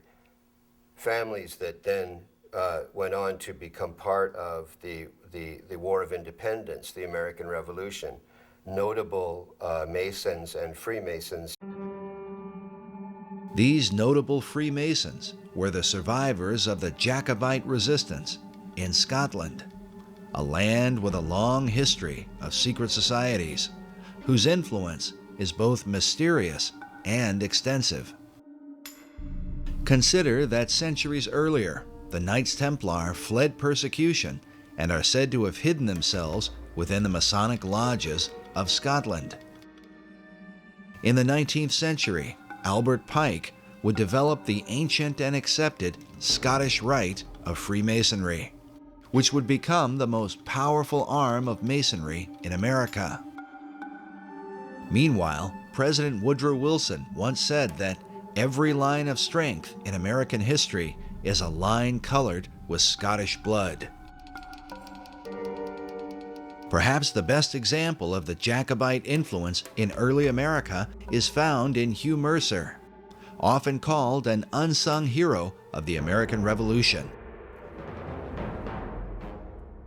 Mercer was a Jacobite doctor who supported the cause against England until their final defeat at the Battle of Culloden in 1746. He was then forced to flee to America, leaving his homeland behind. He served as Brigadier General in the Continental Army and was a close personal advisor to George Washington. It's even believed that it was Hugh Mercer who suggested that General Washington make his famous crossing of the Delaware River on Christmas of 1776. Incredibly, one of Hugh Mercer's children would marry into the Patton family and ultimately produce World War II hero General George S. Patton, whose blood and guts reputation was certainly in keeping with the Jacobite tradition.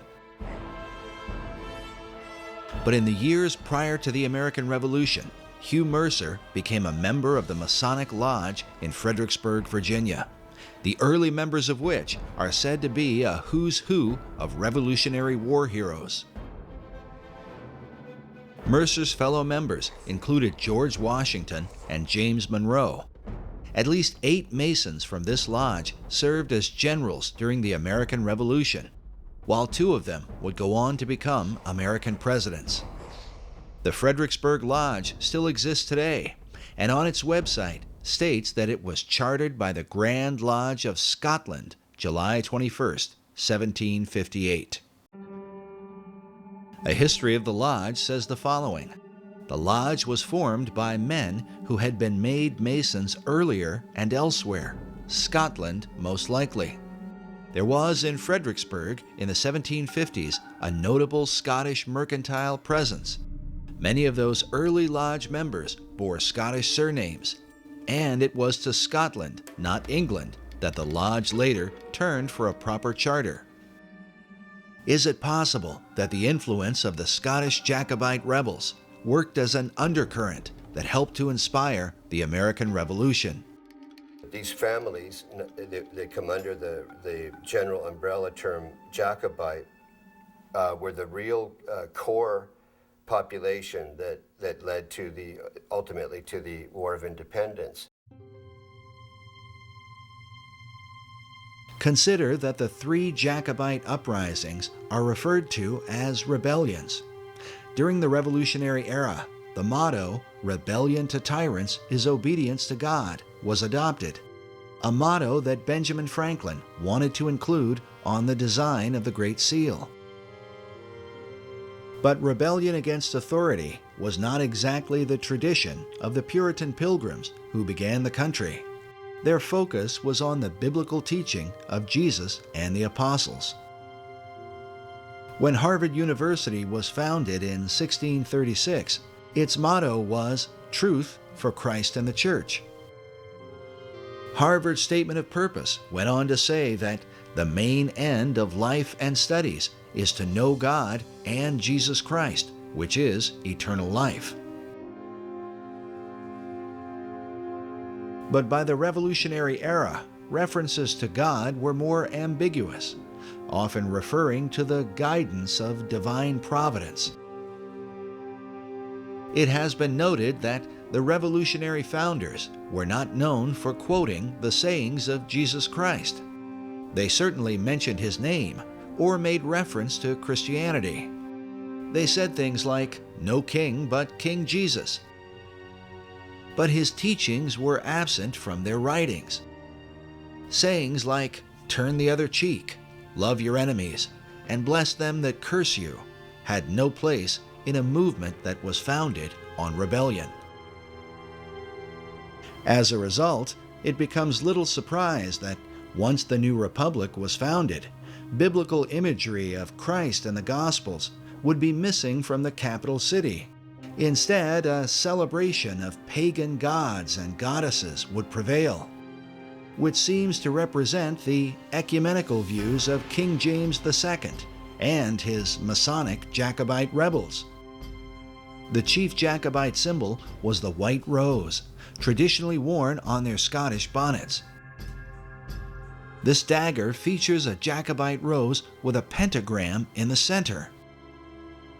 Notice that the pentagram has a dot in the middle, which usually signifies the sun. The 5 points of the star symbolize the rotation of Venus around the Sun, forming a pentagram over an 8-year cycle.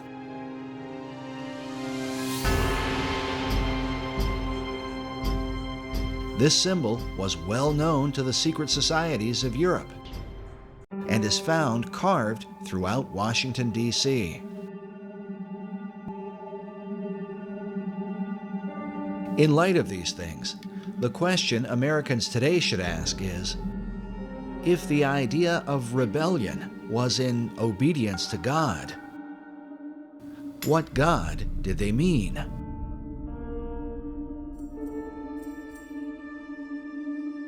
Which brings us back to the Stone of Destiny, a mysterious artifact whose original owner has for centuries been acknowledged as the greatest rebel of all time.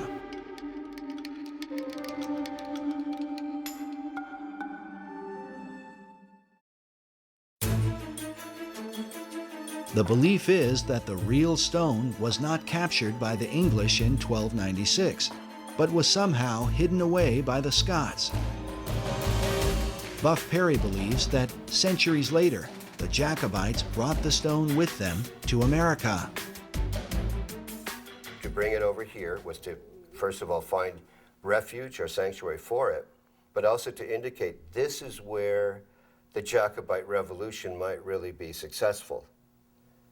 1715, the first rebellion, 1745, the second, and then we have the 1770s with the Declaration of Independence.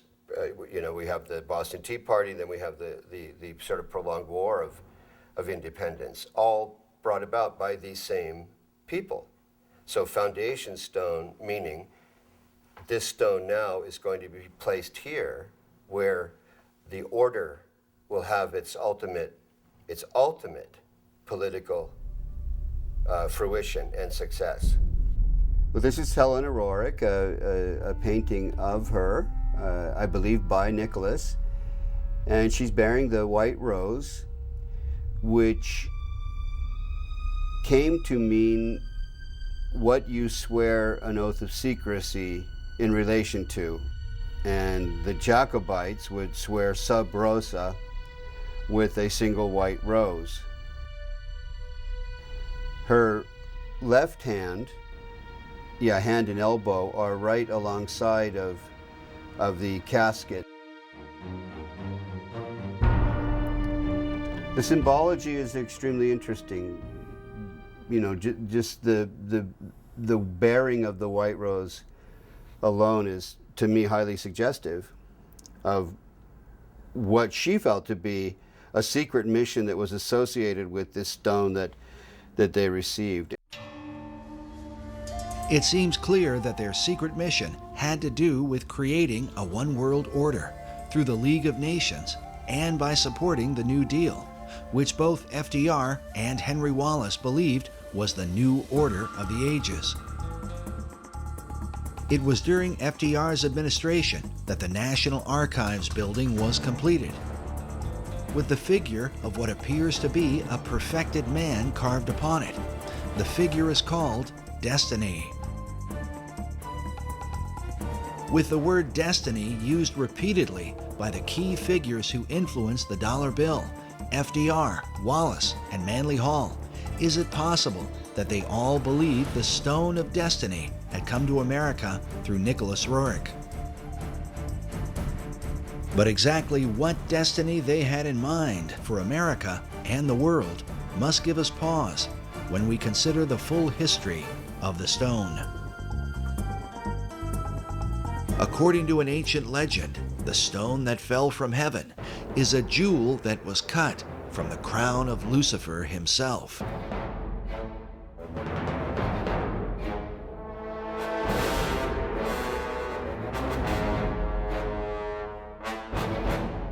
Commenting on this, Manly P. Hall writes that the lapis exilis, crown jewel of the archangel Lucifer, fell from heaven. Michael, archangel of the sun, at the head of the angelic hosts, swooped down upon Lucifer.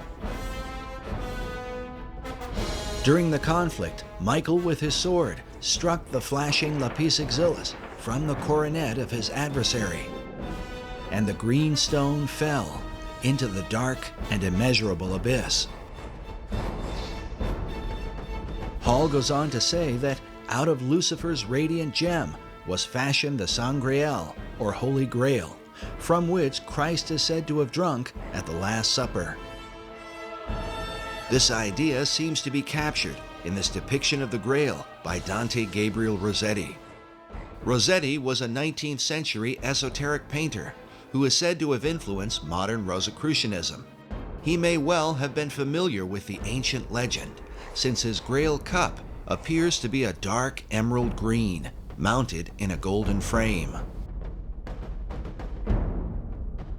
But according to the various legends that are told, this stone of Lucifer was divided into different parts. One part became the Grail chalice, while King Solomon is said to have fashioned another part into a ring. Yet another part became the stone of the Kaaba. While this stone is black, Manly Hall suggests that Islam venerates the color green because of its association with the Grail stone. Others believe the Grail stone is the same as the Emerald Tablet. A depiction of this tablet can be found in the floor mosaic of the Cathedral of Siena, next to an image of Hermes Trismegistus, or Hermes Thrice Great. As such, it is known as the Emerald Tablet of Hermes. Written upon it is the Hermetic maxim, "That which is below is like that which is above." The tablet is also called the Philosopher's Stone and is well known in the ancient world. Sir Isaac Newton even did his own transcription of the Emerald Tablet. In the modern world, Carl Jung is said to have had dreams of the Emerald Tablet. Manly Hall obviously knew about it and even published his own illustration. Hall writes that the oldest and most revered of all the alchemical formulae is the sacred Emerald Tablet of Hermes. In her book on the Merovingian mythos, occult author Tracy Twyman writes that the story of the Emerald Tablet of Hermes appears to be yet another incarnation of the Grail as stone. She goes on to say, the legend connected to these items and the stone they came from relate that the stone bounced off Cain's head as it fell to earth, leaving a scar on his forehead in the shape of a red serpent, the mark of Cain. This is what the Grail as stone represents.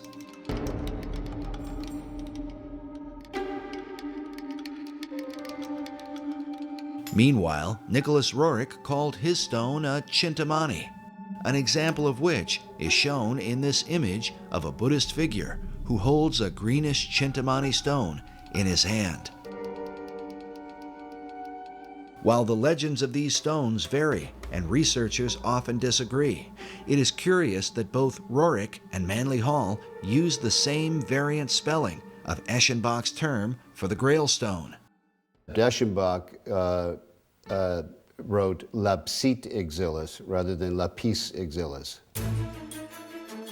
In each of their writings, both Roerich and Hall used the term lapis exilis. This might be written off as mere coincidence, if not for the fact that Hall was meeting with Roerich in the upper penthouse of the master building. This suggests that they had the same understanding of the stone. Furthermore, both men were involved, along with Henry Wallace, in the theosophical teachings of Madame H.P. Blavatsky, who openly asserted the ancient Gnostic belief that the true God is Lucifer. As such, for Roerich to have a piece of Lucifer's gemstone would have had great significance. Dr. Obadiah Harris explained to us the importance of Madame Blavatsky to Manly Hall and to his writings about the founding and destiny of America. There's another important lady over here that Mr. Hall wanted to honor, and that is Helen Blavatsky. a Russian woman. By the way, her little house in Russia, and I understand now, is a national museum. But in the early days, he wanted to pay tribute to her contribution, and she was the co-founder of the Theosophical Society, whose headquarters now is in India. She wrote Isis Unveiled, The Secret Doctrine, and it is said, I don't know if this is true, but she died in 1891. Manly Hall was born in 1901, but it is said that he had read The Secret Doctrine by the time he was 12 years old and understood it. So there's a feeling that Manly Hall had a bond with this woman, a kind of spiritual bond, and that when he wrote Secret Teachings of America, he was really writing the next book for her secret teaching, secret doctrine, that he was taking it farther, and he did. So he felt that in her was a kind of something of the isthmus of the spirit that gave birth to the Philosophical Research Society. If what Dr. Harris says is true, then Hall founded his entire society on the Luciferian doctrines of Madame H.P. Blavatsky. Well, Manly Hall, of course, really was one of the leaders of this whole world esoteric movement for probably 70 years or more. And he wrote extensively about the ancient mysteries, and he eventually joined the Masons and, of course, moved up very rapidly to 33rd degree Mason, and then to the upper levels of Masonry, which are truly into the Luciferian, which most Masons have no idea even exists. In his writings, Hall said that when the Mason learns the mystery of his craft, the seething energies of Lucifer are in his hands. This quote comes from the book The Lost Keys of Freemasonry, that was first published in 1923, the same year the casket had been delivered to the Roriks in Paris. The Luciferian Freemasonry described by Hall could very well have been known by such Masons as Henry Wallace and FDR, especially if FDR was so familiar with Hall that he sent emissaries to Hall's library.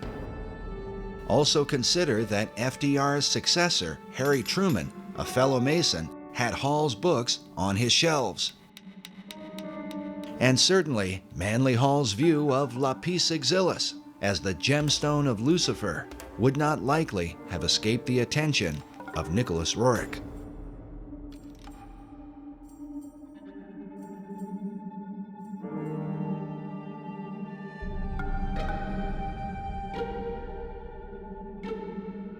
Despite Roerich's international mystique and influence in the Oval Office, he eventually suffered a sudden and sharp decline. While searching for seeds and grasses for the Department of Agriculture, he was also heavily involved with the politics of Central Asia. Buff Perry believes that prior to his fall, Roerich was working to amalgamate the countries of Asia into a united Buddhist theocracy that would ultimately be joined to a one-world government. In Nicholas Roerich's efforts to bring about an amalgamated, if you will, theocratic Buddhist nation that would have consisted of Manchuria, Mongolia, Tibet, part of China, perhaps part of India, perhaps some of Siberia, he was working with the Tashi Lama, who was suspected by China, particularly, and to this day very much suspected by China, as being subversive to the stability of the region. And as a result of this, Roerich became associated with accusations of espionage. Perry's further suspicion is that, at least for a time, Roerich's political efforts were on behalf of FDR's New Deal administration. We recorded the following conversation with Perry in December of 2008. So we've got the what nobody's talking about right now in American media, the North American Union, right, through the Free Trade Agreement, the European Union, which is known about, but we never hear about it on the news. Right. And now there's this Asian Union. It seems like Roerich was being used by the American government to lay the foundation for or to bring about an Asian Union. You've got it. That I accept wholeheartedly. And I think it when you read it, the details, factual details, it's inescapable that America saw in Roerich the capability of creating this great Asian Union, and he was supported by American intelligence. Roerich was supported when he was trying to bring together that great new nation. Who was he reporting to? He was reporting to the American consulates in China. The official story seems to be that once Roerich was accused of being a spy, he fell out of favor with his two greatest supporters, Henry Wallace and Louis Horch. But what about Roerich's so-called Stone of Destiny, this holy grail that he claimed was in his possession, supposedly buried inside the cornerstone of the Master Building? Whether the stone or some part of it is there or not, Buff Perry has come to the conclusion that Roerich's artifact was a cunningly devised fable. Just for our audience, you don't buy into the idea of the mystical, magical nature of this stone. Absolutely not. And you think it was a showpiece fabricated by the Roerichs, really to beguile guys like Henry Wallace, it seems like. Yes. I do. I do. When we first interviewed Buff several years ago, he seemed to have the impression that the Stone of Destiny was the same stone that Roerich had in his possession. Today, he believes they are not at all the same thing, and that perhaps this is what caused Wallace to become disillusioned with his guru. I think Wallace felt perhaps deceived when he's anticipating the arrival of what he called the Stone of Destiny in correspondence, and then ends up with, nothing in effect. Nevertheless, Perry still believes that Jacob's Pillow Stone, which is said to be the real Stone of Destiny, was brought to America by the Jacobites and may have been recovered by the French-Canadian explorer La Vérendrye in the 1700s. The La Vérendrye stone is, clearly has some association with the Stone of Destiny. But the whereabouts of the stone today are still unknown. As a Jewish researcher, the real stone holds special significance for Buff Perry. According to the Jewish belief, the Pillow Stone of Jacob is one of the original artifacts that was kept in King Solomon's temple in Jerusalem. The stone, variously called the Stone of Destiny, Foundation Stone, Pillow Stone of Jacob, and other titles, is expected and is necessary to be in Jerusalem for the final construction of the final temple. The Jews believe that that temple, and not all Jews, but most of the Jews today, active in rabbinical orders that are preparing to, conduct all the rituals in the final temple as we speak, believe that all articles that were in Solomon's temple have to be returned if they're known to exist. If they're not known to exist, then it's a different matter. But all those that are known to exist must be returned and would then go into use again in the final temple. Buff believes that Nicholas and Helena Roerich aligned their Chintamani stone with the Stone of Destiny in order to sensationalize their own cause. But others continue to believe that Roerich's stone was from the stars and had real power. The Roerichs themselves were known for tapping into the supernatural realm. The Roerichs were particularly eccentric. Helena Roerich spent much of her lifetime channeling a spirit that called itself Master Mariah, the same spirit that inspired Madame Blavatsky to declare that Lucifer was God. We told you earlier about the letter from Zena Fosdick that describes the contents of the Rajput casket placed inside the cornerstone of the Master Building. But we neglected to mention a few of the items that Buff Perry talked about. But there are all kinds of other ingredients. There are different fabrics and coins and. And what's the thing? Talk about the coins again.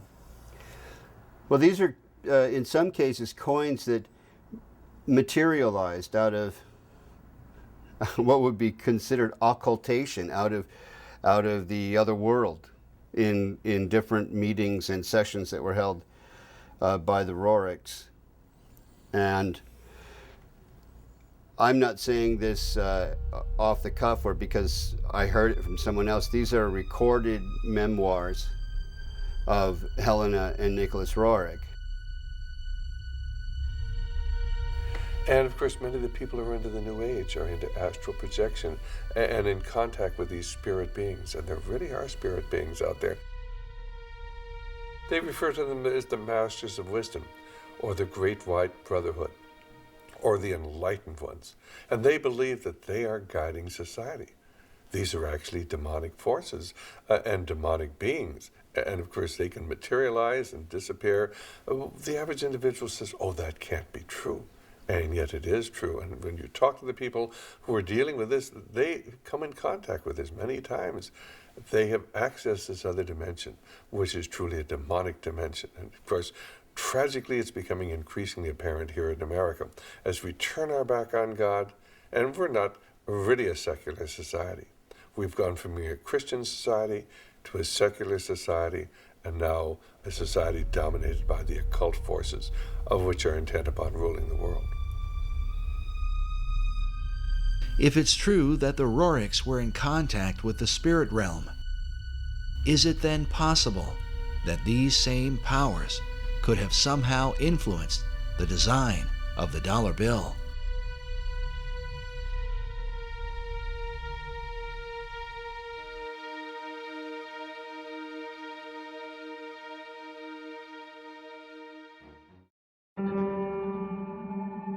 While the history surrounding FDR's administration is disturbing, there is said to be a darker level, and one that is openly satanic, in the design of the dollar bill.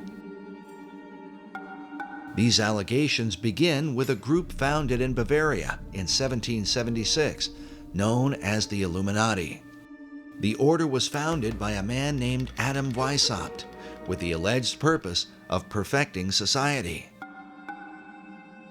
The symbolism of the dollar bill, Adam Weishaupt, do you really think it has anything to do with the Illuminati, in your opinion? Is the Illuminati to be defined as Freemasons and Rosicrucians and other secret society members? If that's the case, then yes, I believe the symbol on the dollar bill, the truncated pyramid, is directly related to the Illuminati because Roerich was the Illuminati. In the 18th century, the original order was thought to have a bloodthirsty agenda, and it was believed that they secretly worshiped Lucifer.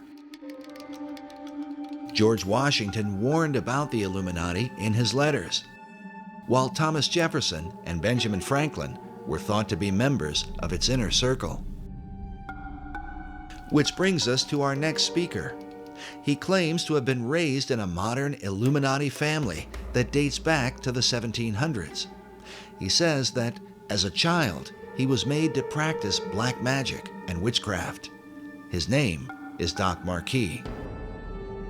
My family goes back into the Illuminati all the way back to 1789. Of course, we have no way of either confirming or denying Doc's claims, but it is worth noting that he has acted as an expert on the occult for law enforcement and the FBI. According to his publisher, in the past he has appeared on and consulted for Geraldo Rivera and Oprah Winfrey, and for shows like Hard Copy, Inside Edition, and Unsolved Mysteries. Doc has been a Christian since 1979, but he says that part of his upbringing in a family that worshiped Lucifer was to be taught about the secret Illuminati symbols of the dollar bill, and that understanding them begins with the Rothschild dynasty. Meyer Amschel Rothschild had made a very interesting and profound statement. He said, "Allow me to control and issue the money of a nation, and I care not who writes its laws." And he was right. Meyer Amschel Rothschild is called the founding father of international finance. In 2005, Forbes magazine ranked him 7th on their list of the 20 most influential businessmen of all time. All this happened back in 1776, and this was during May 1st and shortly thereafter. The significance behind that is that on May 1st, 1776, Dr. Adam Weishaupt, who was a devout Jesuit priest, who was given the chair of the professorship of religious studies at Ingolstadt University, was approached by Meyer Amschel Bauer, who would later change his last name to Rothschild, along with 12 of his most financially influential friends. They knew Weishaupt at that particular time was not only a genius when it came to the occult world, but Weishaupt also had an axe to grind, because it was the Catholic Church that just recently defrocked him. He was no longer a Jesuit priest, and he was going to send a message to them, to the monarchies of Europe, and to all other people who would try to have their will over his. What Rothschild and Weishaupt came up with was a plan to destroy the old world system of government through monarchies and the church, and to set up a new world order in its place. This is said to be the great plan of all the secret societies. So what happened?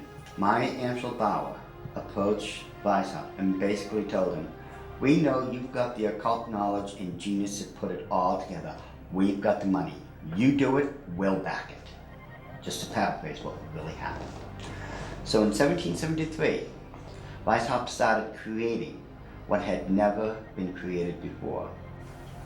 The idea of Illuminism had always been around, ever since the days of Babylon, with the co-founders of being that Nimrod and Semiramis.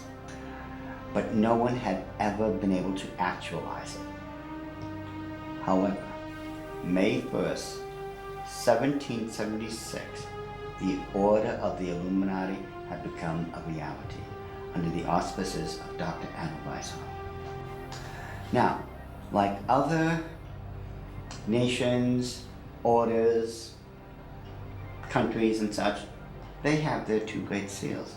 The Order of the Illuminati does. Those two seals can be found on the back of a $1 bill. People mistake those to be the two great seals of the United States of America. They are not. Those are the two seals of the Order of the Illuminati. And I'm going to explain it to you.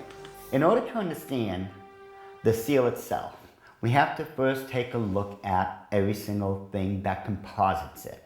We look at the first part of it on our left, which would be the truncated pyramid one. Above it is a 13-letter Latin expression that says Annuit Corruptus, and directly underneath the base of the pyramid is a 3-word Latin expression, which is Novus Ordo Seclorum. If you were to look up the word, let's say, work, in the English dictionary, you're going to find at least 50 different meanings for it.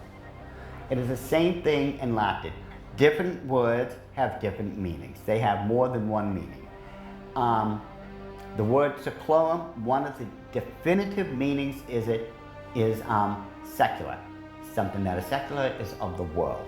So it is proper, very proper, to translate the bottom as New World Order, the Novus Ordo Seclorum. The whole of it is saying, announcing the birth of a new world order. This would be Dr. Adam Weishaupt himself, the very first head of the Order of the Illuminati. It was Weishaupt who had himself come up with a 7-part plan to create what he called the Novus Ordo Seclorum, or the New World Order. This is the person responsible for it. The interesting thing about the front of the dollar bill is that there are 4 huge ones. There is one in every single corner. Now if we look at every single one of them, they each have an oval around it, except for the top right hand one. Now if we look at this blow up version of it, you will find there's no oval. This is a shield that is surrounding the one.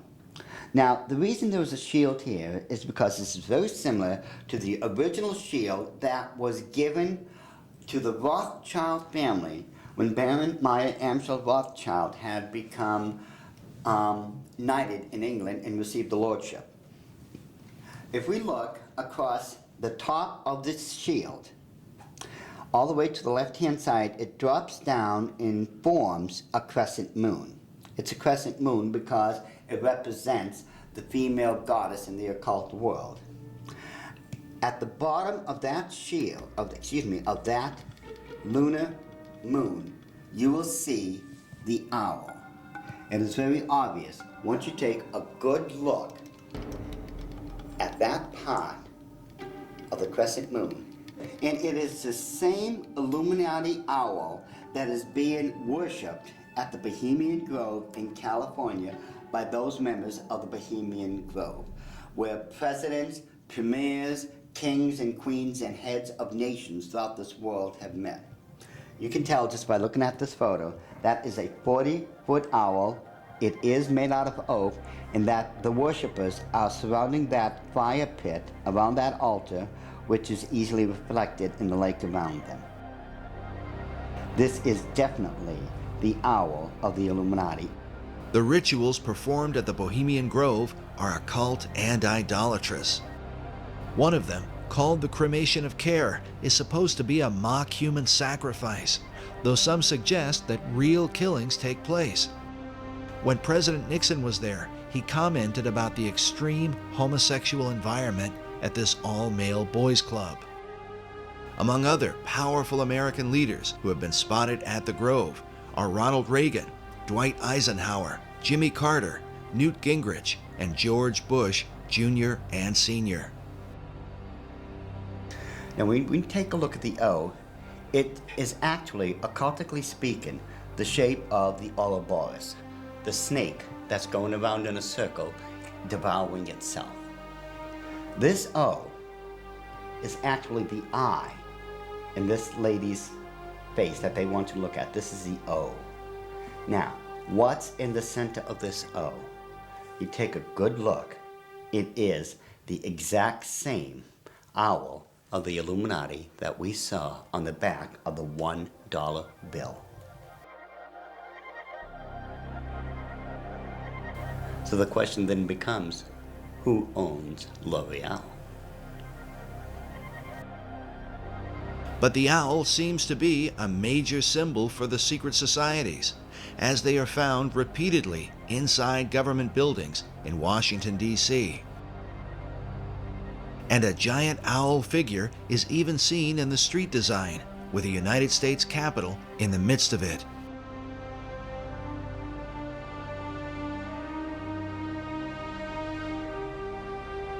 Now the Druids from the Gaelic means, Druid means men of oak. These people worshipped creation among other things, but their sacred symbol was the owl because the ancient god of magic and of the hunt was Pallas Athena. Her bird was the owl, and that owl represented wisdom. It always has. Pallas Athena was also the goddess figure who was said to inspire Sir Francis Bacon. But now look at this owl seal at the Bohemian Grove, where it says, "Weaving spiders come not here." While the line is taken from Shakespeare's Midsummer Night's Dream, could this also be a veiled reference to what seems like a spiderweb design that forms the background of the dollar bill? Are there additional secrets hidden there? Now, I'm sure you've heard of a Rorschach smear or the Rorschach ink blot test as created by Dr. Rorschach himself. You see the ink in the forefront and everything else is in the background. This way your subconscious mind is supposed to pick up on what's on the foreground and you're supposed to be able to tell what you are subconsciously seeing. Notice how it's very busy. Lot of intersection diagonally lines, you can't make out what's there. But let's get rid of the background noise, get rid of all the diagonal lines that doesn't belong there, and let's reverse the principle of Rorschach and take what's in the background and bring it to the forefront and see what's there. Because once we do that, we find out it's quite obvious that there is another Illuminati owl and that it is perched on something that looks like an arrow. That is what they don't want you to see. Once you see this owl here and compare it to the other one on the left-hand side of it, it becomes very obvious that this is an owl. You can now begin to distinguish beyond all that busy signals and such that they don't want you to look through. Yet, they place there in honor of their totem bird, the Owl of Wisdom, which is the totem bird because their god, Lucifer, was supposed to have been the wisest of all of God's creation. Wisdom of Lucifer, wisdom into the bird, wisdom into the word Illuminati. Therefore, the chain of wisdom is followed all the way through. All right, now, did they teach you this in the Illuminati? Yes.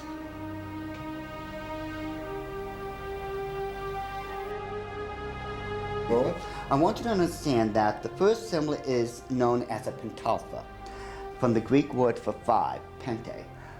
It is a five-pointed star. Now, this next one is a pentacle. Now, it looks similar, but I want you to notice how it is interwoven. It runs through and in between itself. Now this next symbol is what's known as the Star of David, the Mogan David, the Jewish Star, the Seal of Solomon. There's numbers for it. This is the symbol for the nation of Israel. Now, when you take a look at it very carefully, you will notice that it is two equilateral triangles that are interwoven. This shows the union of God with man. However, when you look at the next one, it's similar to it. It's known as a hexagon. This is when you take two equilateral triangles, place one on top of another. Symbolically speaking, you're placing man above God. Now, this next symbol is the foulest, the most evil of all symbols in the occult world. There is nothing that can even come close. It is known as the hexagram. It is the six-pointed star with a circle surrounding it. It is this symbol that must be used during high ceremonial magic or high ceremonial witchcraft when you are summoning up demons to this plane of existence. The use of the hexagram is said by Doc to be very symbolic and seems to represent the occult concept of a Christ figure, just as the Maitreya was for Nicholas Roerich and Henry Wallace. But what Christ do they mean? Doc believes the pattern of hexagrams in the design of the dollar bill provides the clue. If we take a look at the 13 stars directly above the head of the eagle and connect the dots, you will see where the very first hexagram is located. And if you notice that surrounding the hexagram is the 28 guidelines that make a circle. Now, inside every single point, the 6 points, is a star. There are 6 of them. They surround now the 7 stars. Remember, 6 is the number of man, 7 is the number of God. Now, it is man that is surrounding God or is placed above God. If what Doc is saying is true, This could represent the person the Bible calls the man of sin, who opposes and exalts himself above all that is called God or that is worshipped. Doc's interpretation seems to also fit the worship of Lucifer, for in the Bible, Lucifer declares that he will exalt his throne above the stars of God. Next, Doc claims a second hexagram can be found by connecting the various points where the much talked about number 13 is represented. And don't try to tell me it's the 13 colonies. There are 13 stars above the eagle's head, 13 stripes in the shield, 13 leaves on the olive branch, 13 arrows in the eagle's talon, and then 13 letters in the phrase E pluribus unum, which makes for 2 points on either side of the eagle's head, for the 6 points total of the hexagram. If we take a close look at the same seal and connect all the 13 together, just like we did when we were kids, when we were playing that game, connect the dots. Once we connect all the 13s, it becomes very apparent where the second hexagram can be found. In this one, which is very obvious, already comes with a circle around it.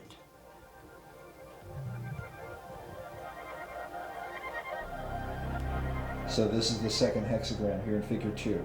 Yes. And then where's the third hexagram? The third hexagram can be found on the other part of the Great Seal. Again, connect all the 13 together, the 13 letters, the 13 steps in the pyramid, connect all this together. And you'll note with the circle that's already there, it forms the third hexagram.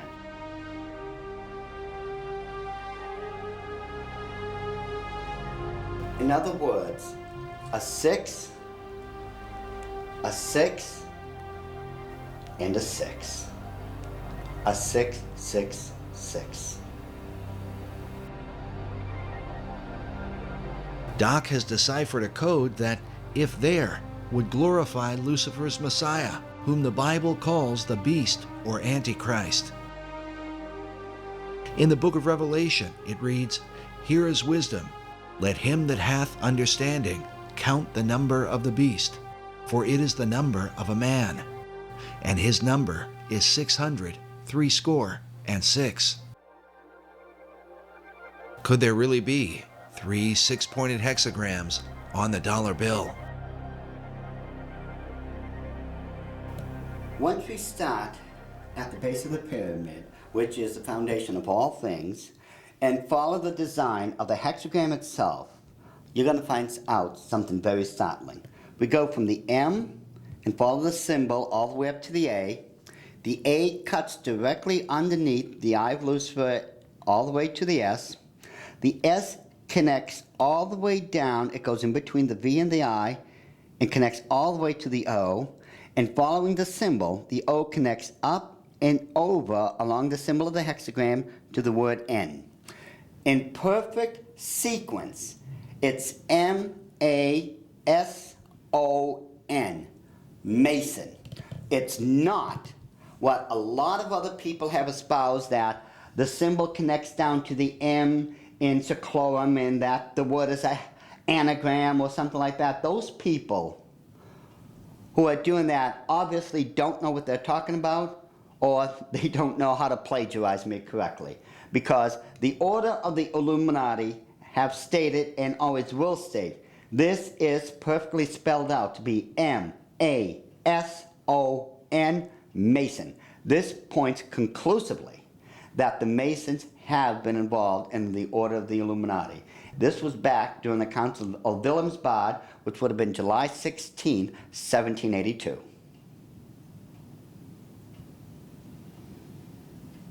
All right, so what are we seeing? Now, if we look at the bottom one of the reverse side of the dollar bill, you'll see on the right-hand side that, again, there's a lot of busy intersecting diagonal lines. Yet, if we apply the same principle we just used to reveal the hidden hours of the Illuminati and apply it, we will find that there is now a skull-faced winged demon. And it is very obvious, once you take away the background, the busy noise, it becomes very apparent what it is and that it's been there all along. And if we just simply go and enlarge that section, just start with a small one, and just keep enlarging it, and enlarge it even more, even with the background noise there, as I call it, I think it becomes very apparent what we are now looking at. That it is still a skull-faced winged demon. And it is these demons that are protecting and blessing the two great seals of the Order of the Illuminati. And it would make perfect sense that it had to be demons used to protect these seals, since I am convinced it was those same demons that handed them over to Thomas Jefferson when they first created them. I am convinced, beyond all doubt, that that indeed was a demon sent up from the bowels of hell, probably under the direct orders of Lucifer himself.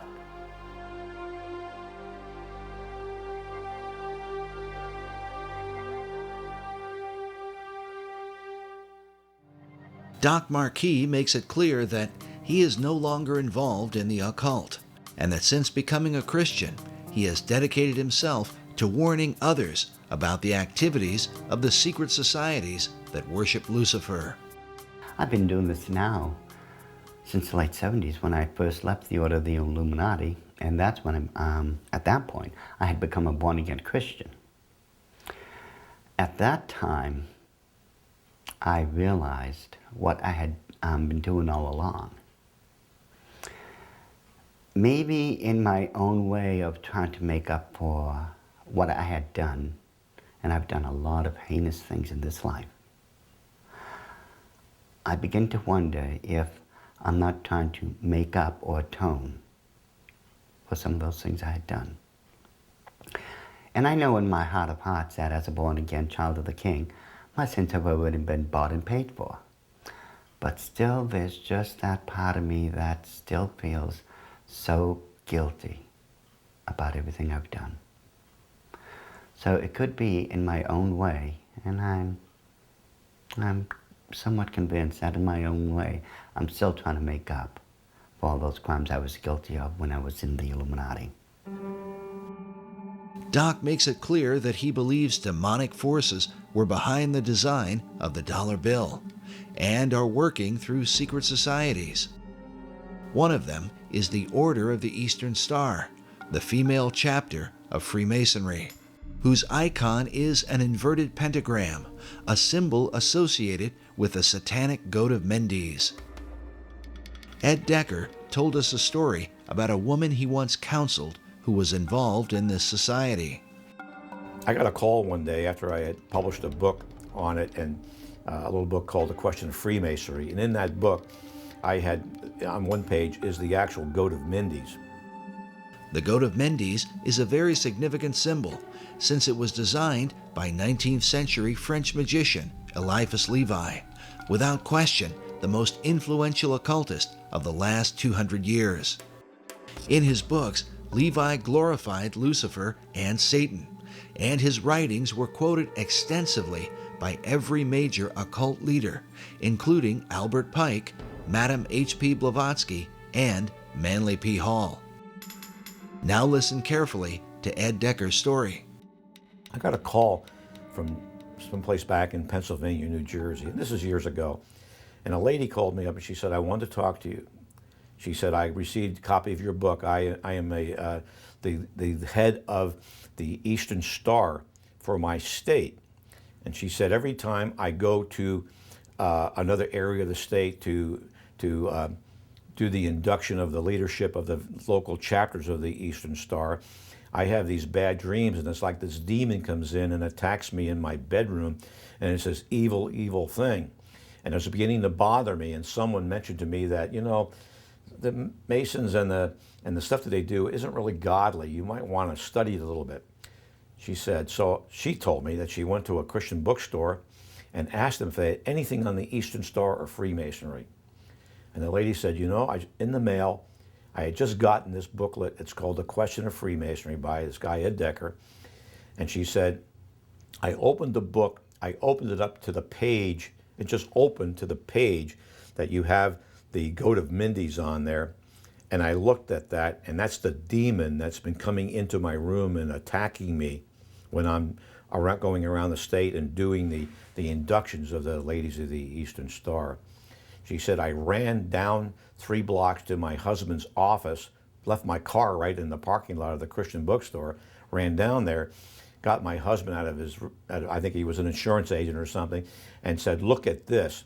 They left there, went home, read the book, got on their knees, confessed it as sin, renounced it, and had that thing taken off their back. And from that time on, all that heaviness left her. When it went away, it just moved off her entire spirit. It was a spirit of darkness and evil.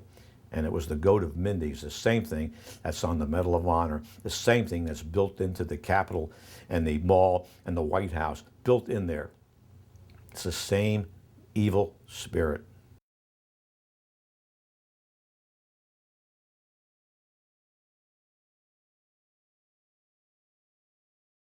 This whole idea of the Messiah and its relation, and the Messiah's relationship to the stone, and who that Messiah would be, and you know what would happen when the stone is returned to Jerusalem, and when the temple is built, it would be a replica of the original Solomon temple, not the Ezekiel, account.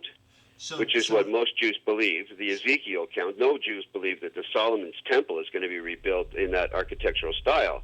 But the Masons believe, if I understand them right, that when that stone finds its way to Jerusalem, it's one of the last items necessary, and that there are certain rabbinical orders that I've met today that are anticipating its return. Once it returns, then they proceed with a blueprint to take the Temple Mount and put up what they consider to be the final temple that Ezekiel described. But the stone it's all pivotal upon the return of this stone, because Solomon brought that stone in the traditions and legends in Judaism into his original temple, and upon it the incense was burned in the fire pan.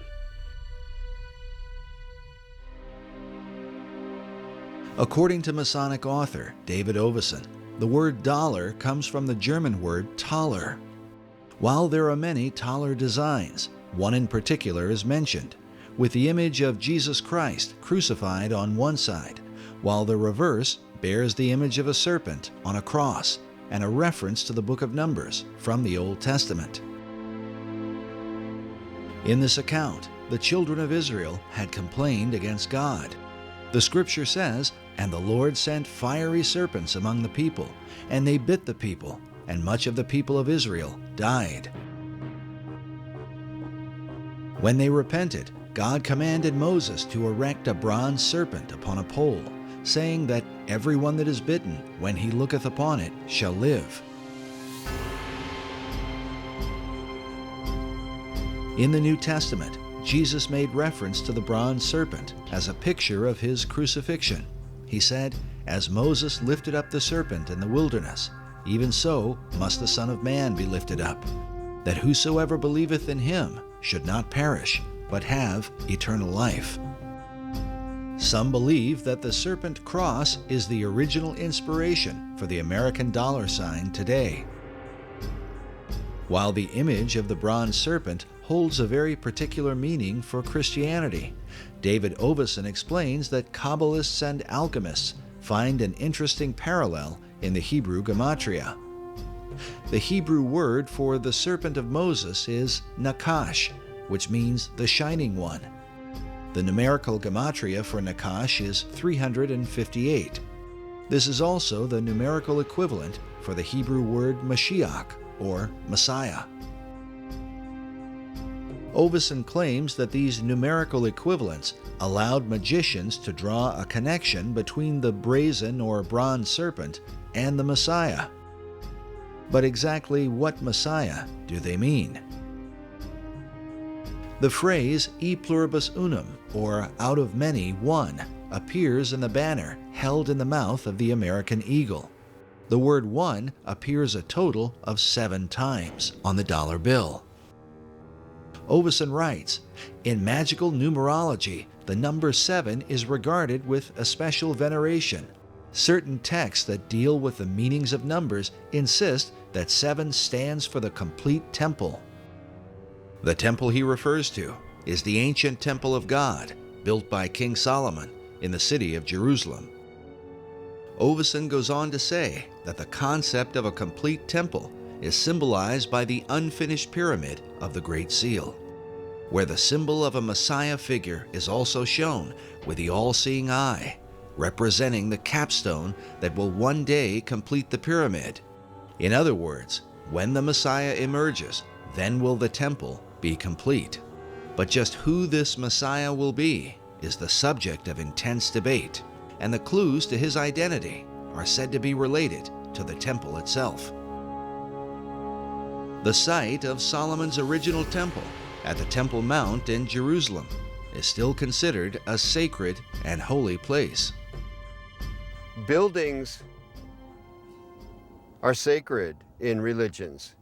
Religious buildings are sacred. So Solomon's temple is sacred. The Knights Templar were specifically named in reference to this ancient site.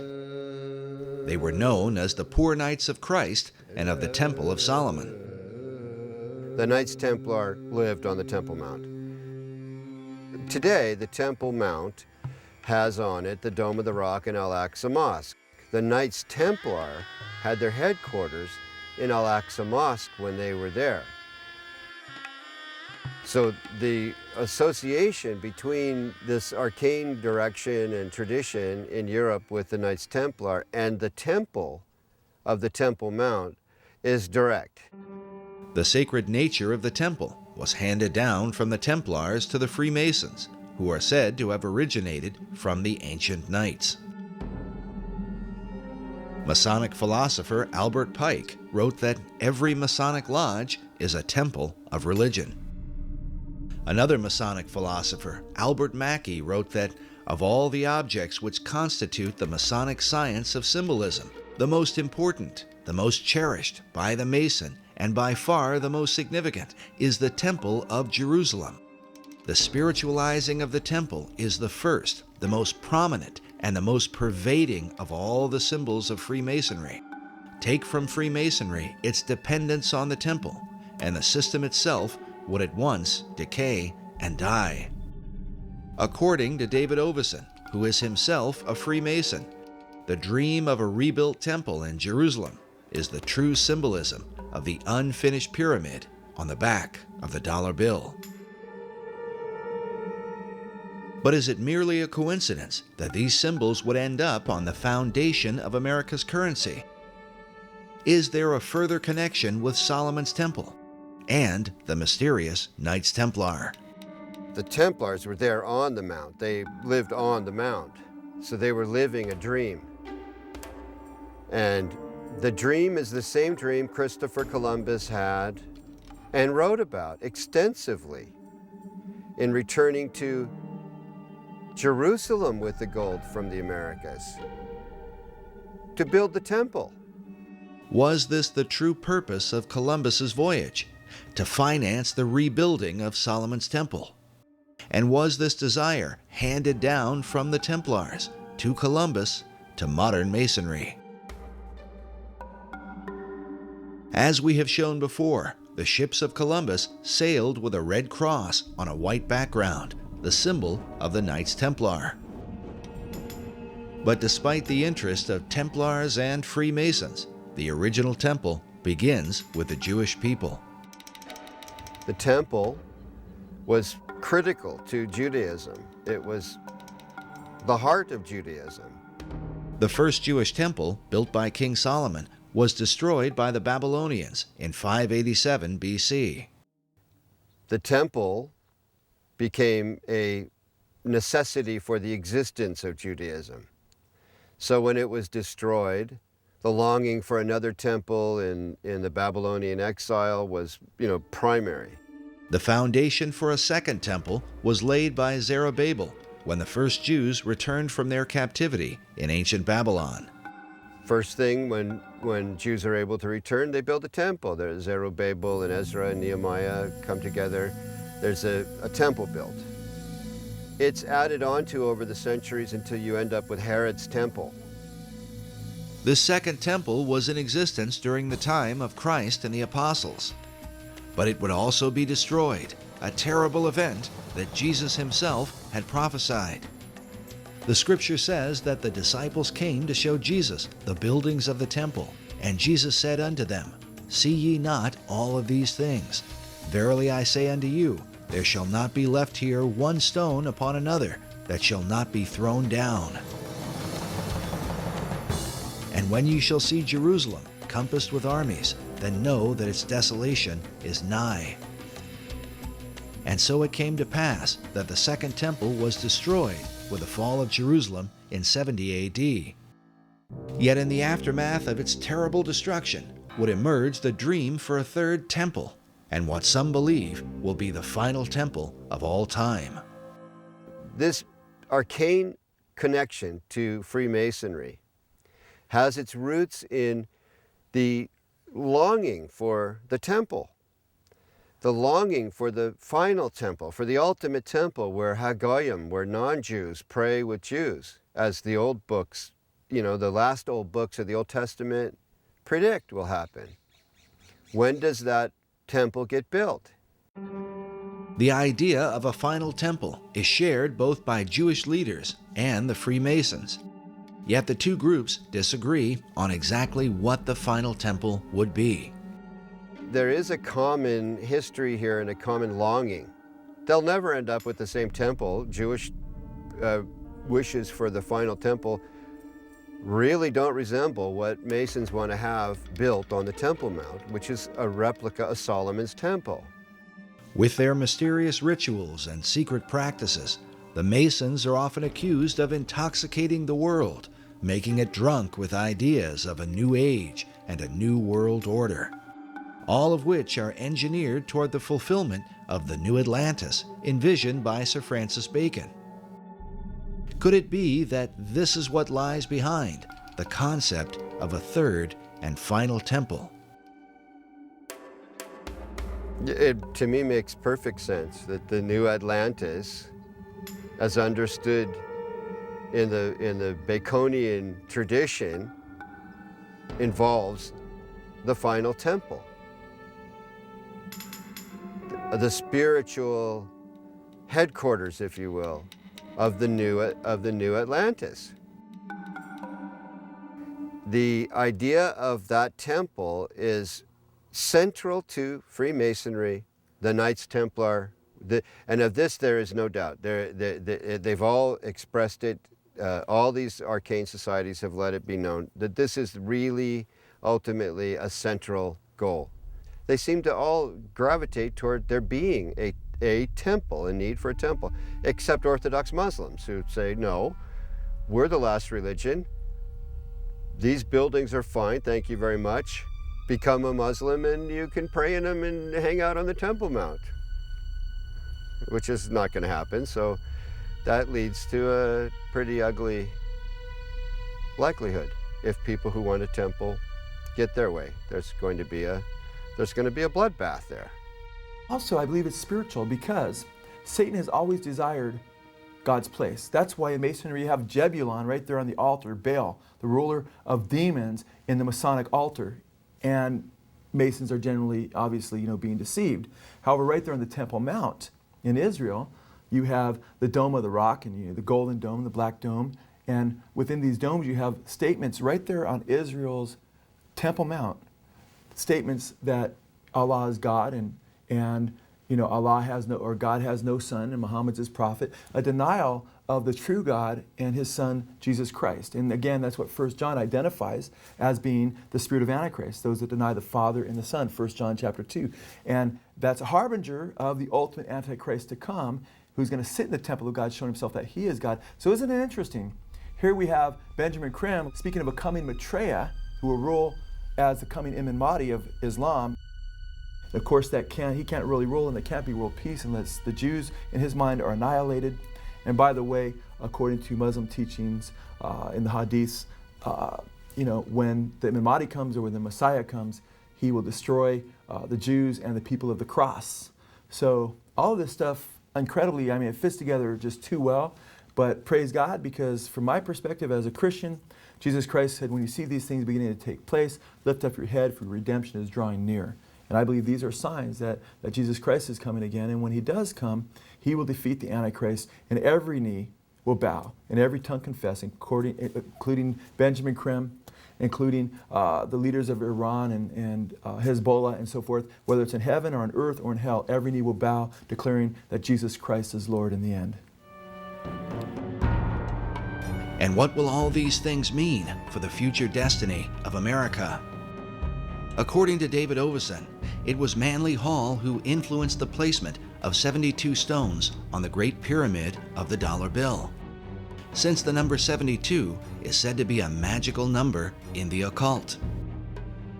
It was also Hall who taught that the American eagle was a cleverly disguised phoenix bird. In his writings, he documents this account from the 1st century AD. There is a certain bird which is called a phoenix, and when the time of its dissolution draws near that it must die, it builds itself a nest. But as the flesh decays, a certain kind of worm is produced. According to this account, it is from this worm that the phoenix is reborn.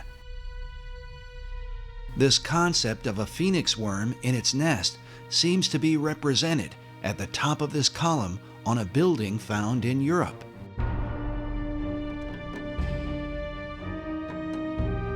But in Washington, D.C., up at the tops of the 72 columns of the National Archives building, we find nearly identical carvings,